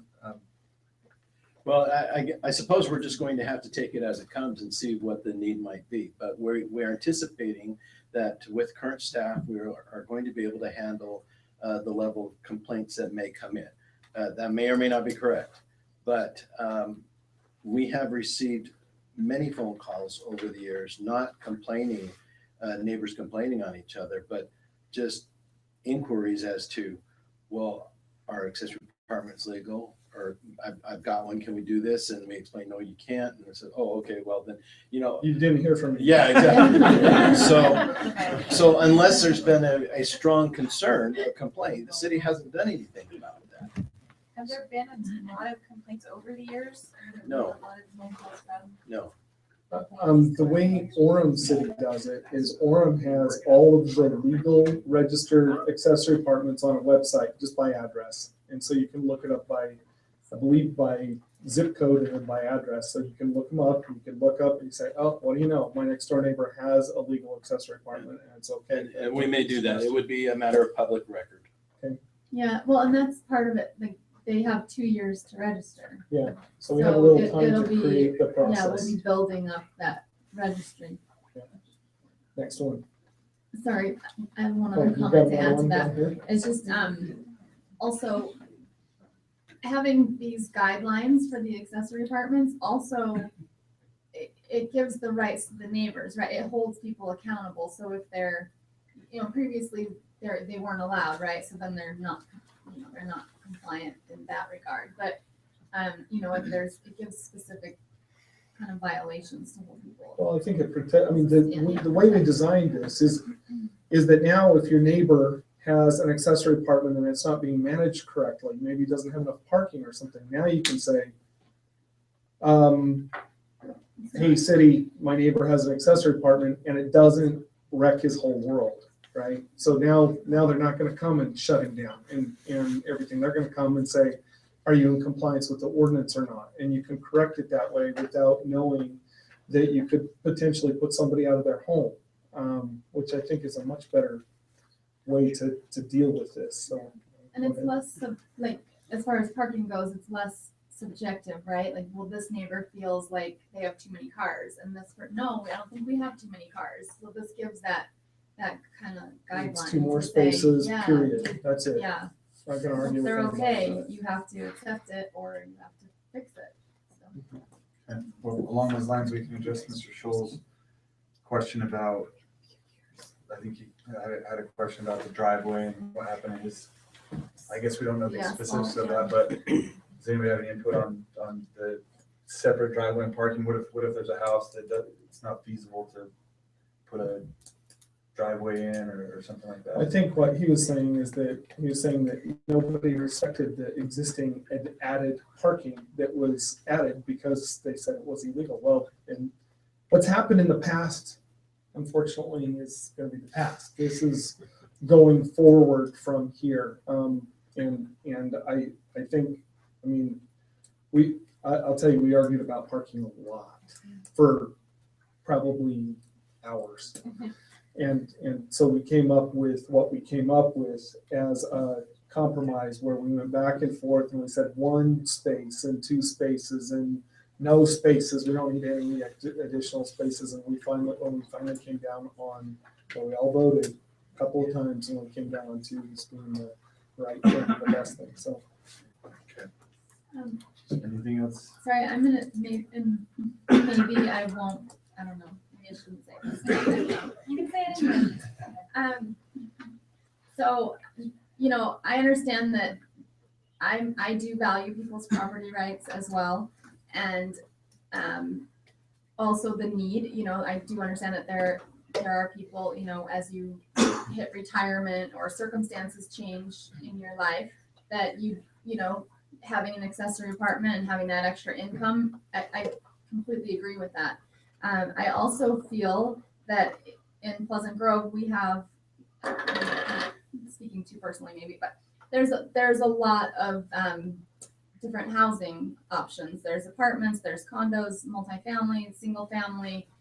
There's a wide variety. And, you know, part of this ordinance is it's for the benefit of everybody that lives here and to not overcrowd neighborhoods. We don't, you know, you don't want to have an accessory apartment in every home in a neighborhood. That just, you know, anyway, so if you know, if there isn't room for the parking, or if the guidelines can't be met, then the home doesn't qualify to have an accessory. Not all of them will. Not all of them will. Yeah, and I don't think it has ever been intended to create a situation whereby every single home in Pleasant Grove would be able to have an Right. accessory apartment. It's just, that's not practical. Right. There are homes on lots that just, this simply will not work. Obviously, if you're out in the RR zone and you've got a full acre and you can build a separate little building in the back, if you could build a shed back there or a barn back there, you could probably build an apartment back there. So, okay with that. We had the question for your name, just with the conflicts with other ordinances, would you like you Yeah, address that, or? I think Commissioner Richards did. Yeah. Well, no, it was Commissioner Steele. Yeah. Melodies. The referencing the ordinance in the other. Well, that's one, but what about conflicts with other ordinances, I guess? Well, I think that was something that Royce has gone through, and that's why, to begin with, you read, this is amending sections 10.6.2 and 10.9.a, is because there are a lot of different places where we have to modify little snippets of our code in different places to allow this use in multiple zones. So if we run into a conflict, and every once in a while, as a city, as a planning commission, Royce will run into something where there is something that's not clear, or in a zone, something happened where it's like, wait a second, how did that sneak in? Because we've copied it from someplace else or whatever. And we spend some time with code maintenance like that, because it's not always completely congruent. So whenever Royce sees that, or Ken sees that, he brings it to us and we change the code to fix it. So that's okay. I think those were the main questions. Okay. Can we look up the code? Why don't we open it back up for a minute? Because I think we tried to answer everything. And have you step back up here, Stephen, and give us your name. Yeah, let's remember not to repeat what's already been addressed. Just new comments. So I guess what got me up there is that online, is that something that we can look up and reference? Let me ask Royce. Our proposed code, do we have it? But is that something that everybody in the room can go look at? Okay. It should be Where on the is- city where is it? website. Where is it where people can Yeah, go is look? it on the city website? Can you go find them? So do we? Yeah, where is it? Did we get this meeting uploaded? Yeah. So yeah, it would be under planning in the community development section of the city website. Okay. That'd be great. This is a copy and I can keep it there. And there was something. You might want to Oh, stick to one of those, Royce. this is another comment. Just a second, is all staff reports listed on the website under staff report emails? Yes. So if you go to the website and you go under where all the minutes and everything else, there's a section called staff reports. If you click on that, it will give you staff reports for city council, for planning commission. I'm not sure about board of adjustments, but in the main committees, we all get staff reports, which is what we have right here. And the ordinance, and so you will know exactly what kind of information that we receive before we get a meeting. So those are available online. So if you can go there, you can pull up all our staff reports and no executive. And there's a copy of the code in the staff report. And when this goes before the city commission, assuming that it's city council, assuming that it's approved tonight, can public input cause change to what's being proposed here? Could. Yes. It could, Okay. it's a different committee. Yeah, All we do is we make our recommendations, the city council has the final say. Yeah, Okay. we've just been asked, I mean, they kind of tasked us, they said, this is a zoning thing, so you guys. But public input that night could cause it to be It could. modified. Okay. Could. The comment, we are modifying single-family residences. If there's a family in there with children, they're not gonna have space to rent. This is, when you get the single person buying a home, which is rare, or a retired couple, or once again divorced or widowed or something, but when it's your own home, you're gonna be a little bit more picky about who is there and what is going on. It's not going to be a duplex situation. That's why we And felt so- that was one of those things that's really important, that Royce actually made us a picture for. Is that it has to be owner occupied. We don't want duplexes all over the place. This is a different living situation. The parties are going to be a little bit lower key if the owner still lives in the house, so. City, my name again, Vaughn Mayo. I hope you keep in mind, there's a lot of nice ideas out there that don't work. I'm going to maintain the thing. You're not going to be able to equitably enforce this kind of an ordinance. You're going to have to add so many staff. Number one, you're going to communicate. Who's going to monitor every house that sells every week and notify them of these ordinances when they have to comply? Nobody is. That's That's what I'm saying. So it's not equitable. If you're going complaint oriented, you're gonna take and create a very negative atmosphere. Okay? Jennifer is my next door neighbor. All right? I like Jennifer. Hopefully she likes me. But if she complained about me, how am I gonna feel about her? Oh, I would feel really, yeah. Okay? Yeah. You talk about so many different regulations that pertain to different things like this. Okay, you mentioned my nephew Randy. All right, he grew up in a single family house. He's number 3 of 11 kids. All right. Oh, How many I big- sold a house with you before. You sold a house with me? I sure did. I can remember where it was. It was down in Orem, down off the edge of the hill there, over by UVU. The one on Center Street. Yeah, I wish I'd never bought it. Too big for a rental. If you speak about that house in particular, okay, and you can picture it. It's on a highway, all right, 5-bedroom house, okay, close to UVU. What would be a natural thing to put in there? Because of I put in some students. Guess what? City, with their good idea, they evicted my tenants because they were not related. The students, it was cheap rent for them, it was good for them, everything was positive until one girl that wanted to be in there, the other girls didn't want her in there, she complained. Okay, it created a problem for a lot of people. That's what I'm saying. If this is complaint oriented, it's going to create a lot of animosity. It's not enforceable unless you add a lot of people. It's just going to be an unenforceable nightmare. Vaughn, I think we all understand and recognize that is one of the issues. Jennifer spoke to that extensively when we've been talking about this, actually. And I know that she had a lot of influence with taking a lot of this down. But it's like I mentioned before, is that as it stands, if you know that the nuclear option is the only option with your neighbor, so your neighbor has an accessory apartment and it's bugging you and it's bothering you and it's infringing on your quiet enjoyment of your property, and if you say something, you like them, but boy, it's bugging you. You know that the only recourse right now is to quietly complain to the city and have the city come and take that use away from them, which might mean that they move. I don't think there's a perfect solution to this. But I think this is better than what we have now. And that's what we're trying to do, is trying to make it as perfect as we can.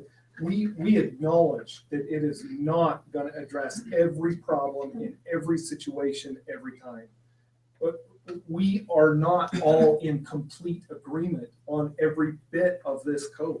We worked it out, and we all why it have took us different hours. minds and different ideas, and we came up with what we feel based on the experience that we do have, and that's pretty varied. I mean, you know, we got realtors. I'm sorry, I thought you were talking about me. No, well, we do have people that live out in high density, live in very close proximity to their neighbors, and have different ideas about parking than some of the rest of us. So that was about you. But we've tried to put, I mean, we've been tasked with this from the city council. We put our best foot forward, and we've taken it very seriously and spent a lot of time on it, trying to get it as close as we can to what we would be willing to live with within our own community, which is that we all live here. And I mean, you're making some good points, but it's one of those things where it's like, I don't know if there's like a perfect situation. Yeah, and there's so many different personality types. Some people will go right to the person and want to address it and work it out, and other people don't want confrontation, and they'll call the police or make anonymous complaints. So this just really. He just calls the police every Yeah. I'm just That would, you know, just be one of those that I would have absolutely no respect for. What's that? Because you would be one of those, if you do. If she really did that, she doesn't. I would have no respect for you. Yeah. Okay, because you're not person enough, you don't have enough That's things not that, what's hey, at issue I don't here. understand, because a lot of Right. times people don't understand what's going on. No, And- no, and but that's they a lot of understand issues. how it's affecting them. And so the idea is that, yes, we're all supposed to be accountable for ourselves and be, respectful to our neighbors. Yeah, we have our properties and we should be able to do what we want, but you can't infringe when it affects other people. So these are guidelines that help protect the owners as well as neighbors. Yeah, well, like I said, I think it's gonna be very divisive, because if people can't communicate with their neighbors. We about agree. things, There's gonna be a problem. Right, and We that's think that's the we nature also of have to human recognize nature. that the current situation is divisive and that there's a problem too. Well, it's probably So- more divisive because of the anonymous complaints and stuff like that, so people working together. I mean, like the letter that I was talking about earlier. Yeah. Okay, yeah, I went down to check things out because I care about my properties. Yeah. But it was bothersome to me that somebody complained anonymously without having the information, the correct information. They complained to me, they complained to the city, where the property was, and to the police department, and it was totally unfounded. Yeah. Okay, and there's no way of that going back to them and saying, I'm sorry, but you were wrong. So they're gonna sit there and stew thinking that they were right when they don't. Right. And so all it's gonna create is bad feelings. Okay, how does my tenant feel about all of their neighbors now? Yeah. Let me just address this for just a second. The reality of what you're stating is, the issue that we're dealing with tonight is not whether somebody complains anonymously or to somebody's face or calls staff or calls the police. That's really not the issue we're dealing with. We're talking about how somebody notifies somebody. It sounds like you've got some bad taste in your mouth from this last episode, but we're really not dealing with that here in this meeting, to be honest with you. That just adds to the bad taste. It's just. If you'll let me finish. I'm opposed. If you'll let me finish, I've let you speak, and so if you let me speak, I'd appreciate it. I just am trying to get to my point here. What's already happening is people have accessory apartments right now. The city is already getting calls or anonymous letters or tips or whatever from people that have accessory apartments. It's already occurring. Okay, and so in criminal law, ignorance is no defense to the law. You can never stand before a judge and say, Judge, I didn't know this law existed, even though I broke it. Okay, and so your argument about your tenants getting evicted and how upset you were because they had one extra girl or something like that, wouldn't it be better if they knew? I mean, there's a counter argument there, right? If they knew what the law was, if they knew what the regulations were, then they would know whether they were in compliance or not. It wouldn't be a surprise to you or to them They would know there's, you know, we have it drawn out. You're either in compliance or you're not. And so I guess my point with the complaints, I'm not trying to stir up the complaint you received. It sounds like that wasn't very fair to you, but I think the complaints are already occurring.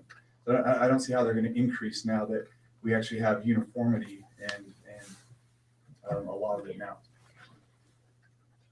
That was my point. You're welcome to respond to it if you like. Or, No, I'm just saying, the whole idea, a lot of ideas are nice ideas, but unless you can uniformly enforce it, it's not a good idea. And like I said, this is not something that can be, and you talk about, you know, inform, yeah, if I'd known about that, I couldn't, you know, do that, fine, because I don't rent it to 5 students anymore. But at the same time, you know, that's what I'm saying earlier, with this kind of an ordinance, every time a property sells, are you gonna send them out of things saying, this is a requirement? Do you have to do all this? Well, you know, you've been in the business in Provo, it's a misdemeanor on the realtor's part if they don't disclose the zoning, so. And I won't even buy a property in Provo because of that. I understand, I'm not saying that I agree with that either. Maybe we should just agree that this is a better bad situation than what we have currently. Or agree to disagree. Rather they not be allowed at all? That's where we're at. We're not, it's gonna be imperfect, there's no question. But this is a better situation than what we've got now. That's why we addressed it. We've spent a lot of time trying to address it. You can make arguments that maybe we shouldn't have any zoning, or we shouldn't have any regulation as far as this goes at all. You can make those requirements. I don't think that, I think this is the best of what we can do. So we all, while we don't all agree with each other about what is in there, we've come to a consensus, and I think we've spent a lot of time looking at this as a group, trying to come up with something that will work as well as possible for the city that we love. So. I don't think it's gonna result in that. Okay. The only way we'll know is to try it out and see. Right? I don't know if I'm just supposed to follow that. Stanley and 175 South 13. I had a question on the compliance when somebody registers a home. Is there going to be an inspection that is required? Is somebody going to have to come to every apartment and inspect it? Ken, we talked about this and we actually, Commissioner Richards, and we could probably address that a little bit, what we talked about. Well, the way we wanted, you know, we talked about this in great detail, and some were thinking that we should enforce, you know, send an inspector out and charge a higher fee, you know, for that. And, you know, we wanted to kind of keep the fee down. You know, I proposed nothing, but, you know, $25 I think is processing the paperwork here. But in essence, you're kind of, there's a list of almost, I don't know, hasn't been really developed yet, but like a checklist is what we envision, you know, as to what, you know, you have to be in compliance for. Yeah, that type of thing. And then you fill out that form, you maybe put some pictures and, you know, picture your locations where the units are, and then you file that with the city, and you sign, you know, something saying, an affidavit saying that this is true and correct. And so if there is an issue, like a public safety issue or a complaint, you know, a serious complaint, and if the city had to check into that, they would go back to your application and look at all the things in here. Then that could be in question as to whether you answered that correctly, or if those, or if it was correct, you know, that type of thing. It could help you. It could be against you too. Depends on, you know, the accuracy of the statement that you made. And so that's, you know, one may never know whether you made an accurate statement until there was an issue. And so that's how we did it. Again, we tried to balance it. You know, you take a picture. I mean, they'll have to come up with the specific criteria that we want, but take a picture of your newly marked address that says, clearly marks that this has, you know, whatever B, unit whatever B, and we were thinking smoke detectors, and a picture of the egress or the entrance to the apartment so that we know that it, you know, that meets code, so it's safe to get in and out. So the police and fire department can find you. Get in and out, and GFCIs by the water in the kitchen, and just a few safety things. But you know, we're not going to send the building inspector out to your house like they do in, I mean, if you're gonna build a new structure in the backyard that you need a building permit for, yeah, of course they're gonna do that. But if, you know, in most cases, we envision a process where you come self-report, you come take some pictures of these different things according to the checklist and submit them with the application. We're trying to keep it simple for the city and yet still kind of cover some bases. So. That answers my question. Thank you. So about 10 years ago, when we bought our property, I went through all of these processes with the city. I had power to an accessory apartment that wasn't hooked up, and I paid the fees. I had the inspection done. I had the licensed contractor do it. And then when they came to turn the power on, they told me that I couldn't have it there. And I went through the whole process. I paid the city the fees, and then I was told that I couldn't have it, you know? And so, yeah, I had a little bit of a bad taste in my mouth. However, to hear that everybody else has had these apartments, and for 10 years, I followed the law that I was told. And so, yeah, it's kind of given me a little bit of a, yes, because I had lost 10 years that I could have. Well, you can go, you now got something, you can go down and say, okay, I met this, I met this, I met this, I met So, this. yes, so now I can do it legally, Yeah. okay? But I haven't done it. So everybody else did. So anyway, thank you. Anybody else? Any last going, no. Okay. Oh, wait, hold on, one more.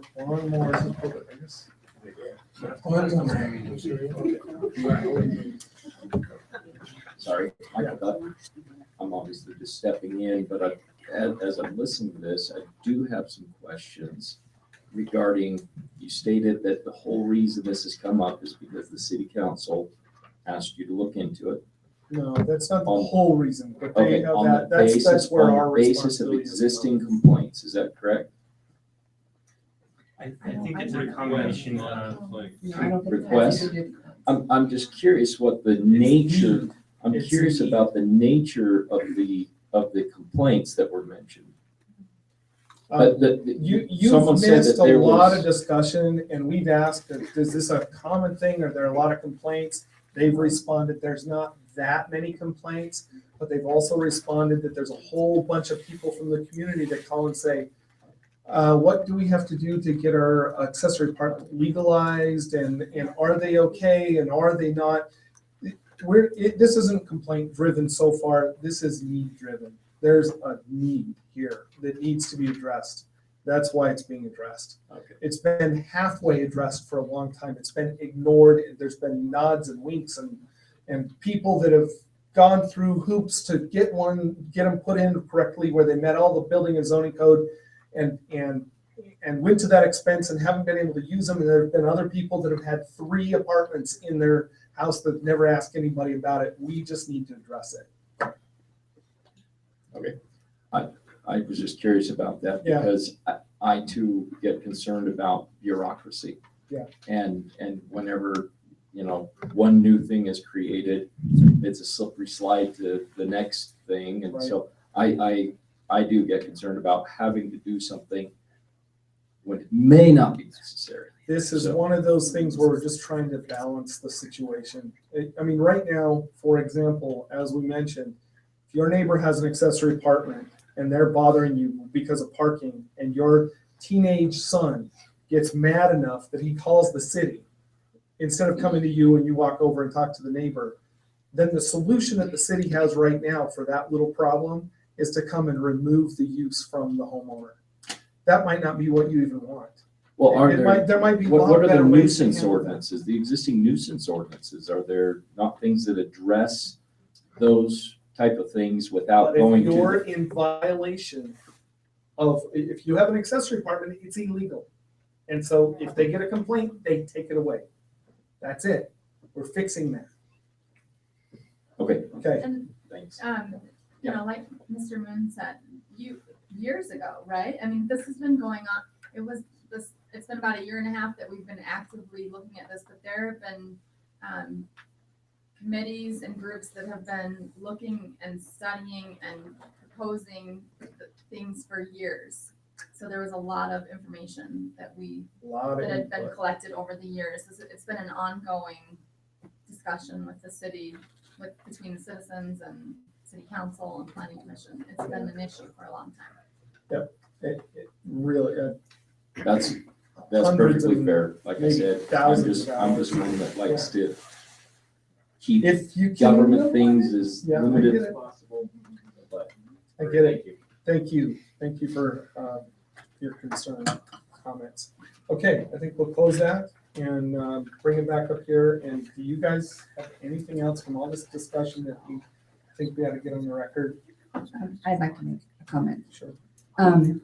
This process has been pretty conflicted for me.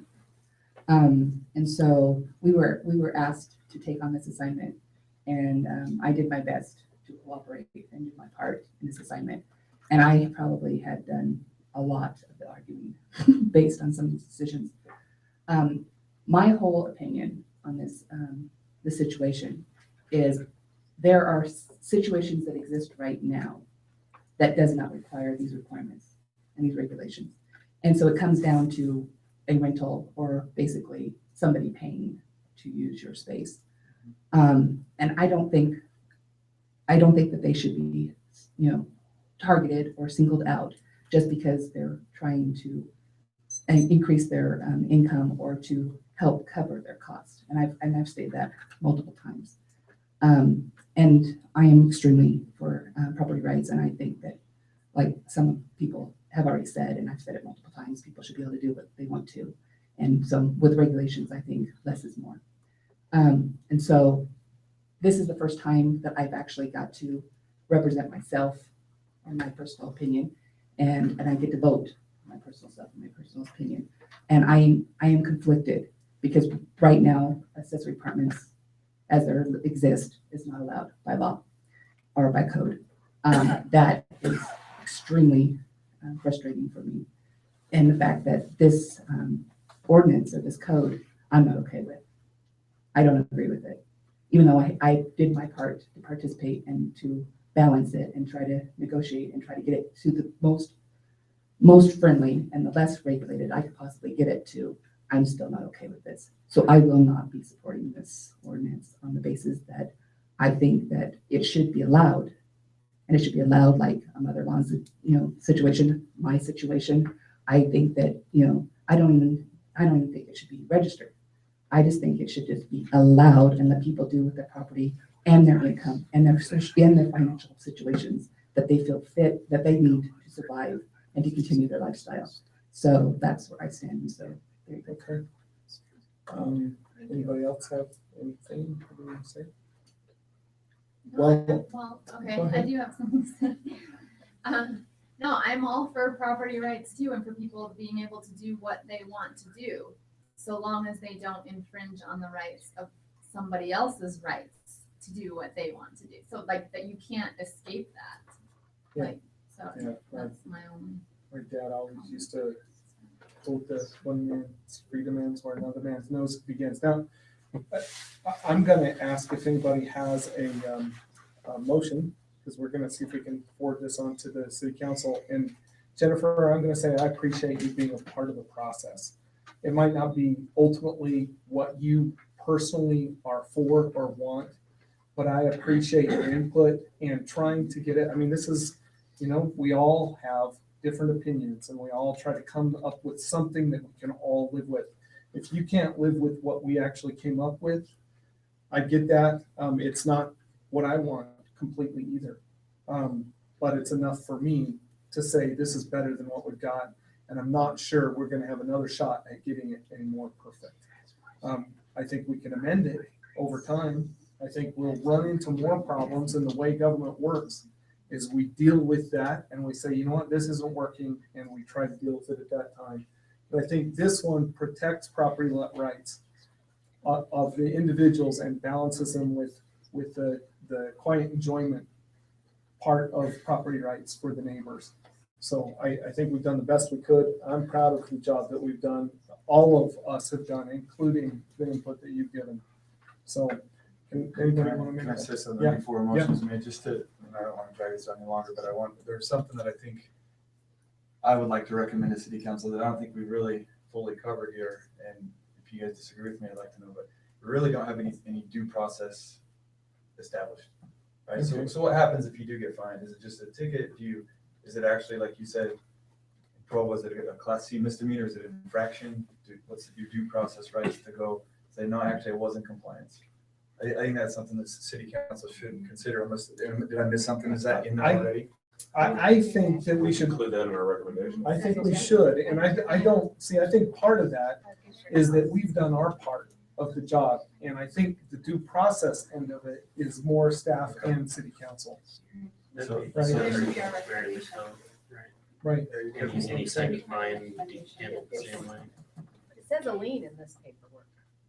And possibly, it may be a lien, including the possibility. If you read the verbiage there, it's not an absolute. So I think the recent discussion we had with the city attorney was that she wasn't comfortable at that point anyway in completely defining the due process, because there may be a lot of different options and a lot of different scenarios that you don't want to say it has to be this way or it has to be that. So, I mean, you can make that recommendation and city council may or may not go with something further, but I understand your concerns, but I think there was a balancing concern of how to deal with Yeah, and I'm sure city council is already planning on doing that. I didn't know if there was any other recommendation you guys could think of that we should throw in there for city council, even though we know they're probably gonna. I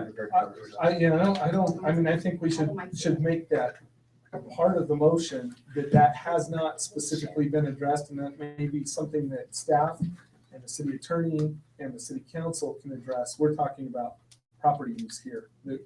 We don't talk about that part of the regulation as much, but I think if the city attorney will probably go and look at how it's dealt with in other cities and go ahead and see if they can provide some input that way to the city council and come up with something. That's my guess. I don't think it's a bad idea to recommend that to the city council. Absolutely. Just make sure they think about it. Absolutely. Yeah. Anybody like to make a motion? Is anybody prepared? Take a stab at it? Okay. I move the planning commission recommend that the city council approve the request of Pleasant Grove City for a text amendment creating city code section 10-15-47 and amending sections 10-6-2 definitions, 10-9A-2 permitted conditional and accessory uses, 10-9B-2 permitted conditional and accessory uses, 10-9C-2 permitted conditional and accessory uses, and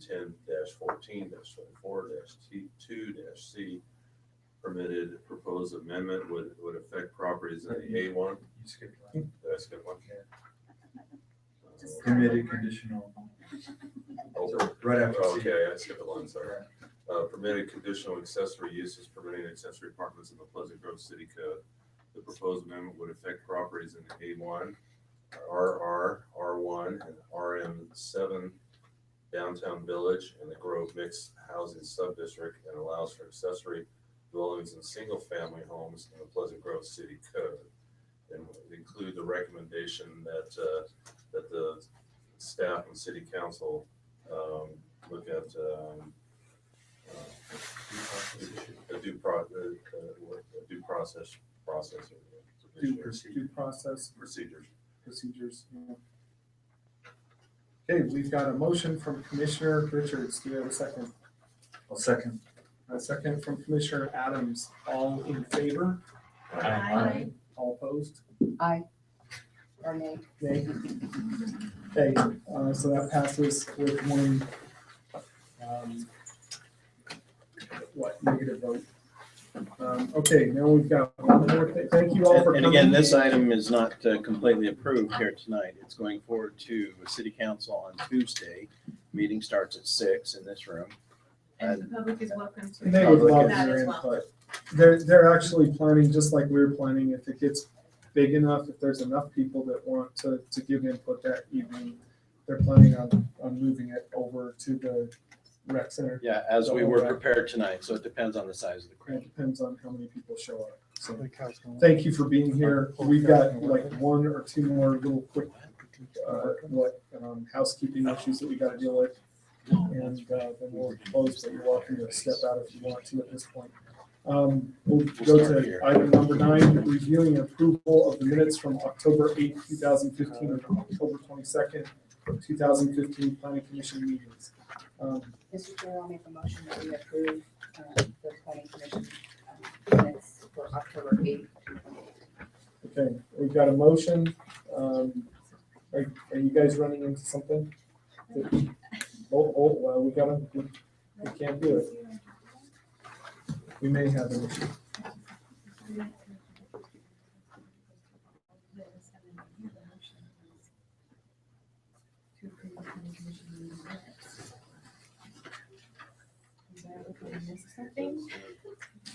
Yeah, I agree. So on page 4, item 5. Or on 8. Or item 5. October 8th. Oh, yeah, October 8th, sorry. Go to the line number. October 5. This is, it's line item 26. It says discussion on current city requirements for street improvements to be installed in connection with certain project sites. And then it goes through all of the discussion, and then on page 5, line 41, the motion is for Commissioner Baptista move to approve the planning commission meeting minutes and report of actions on September 10th.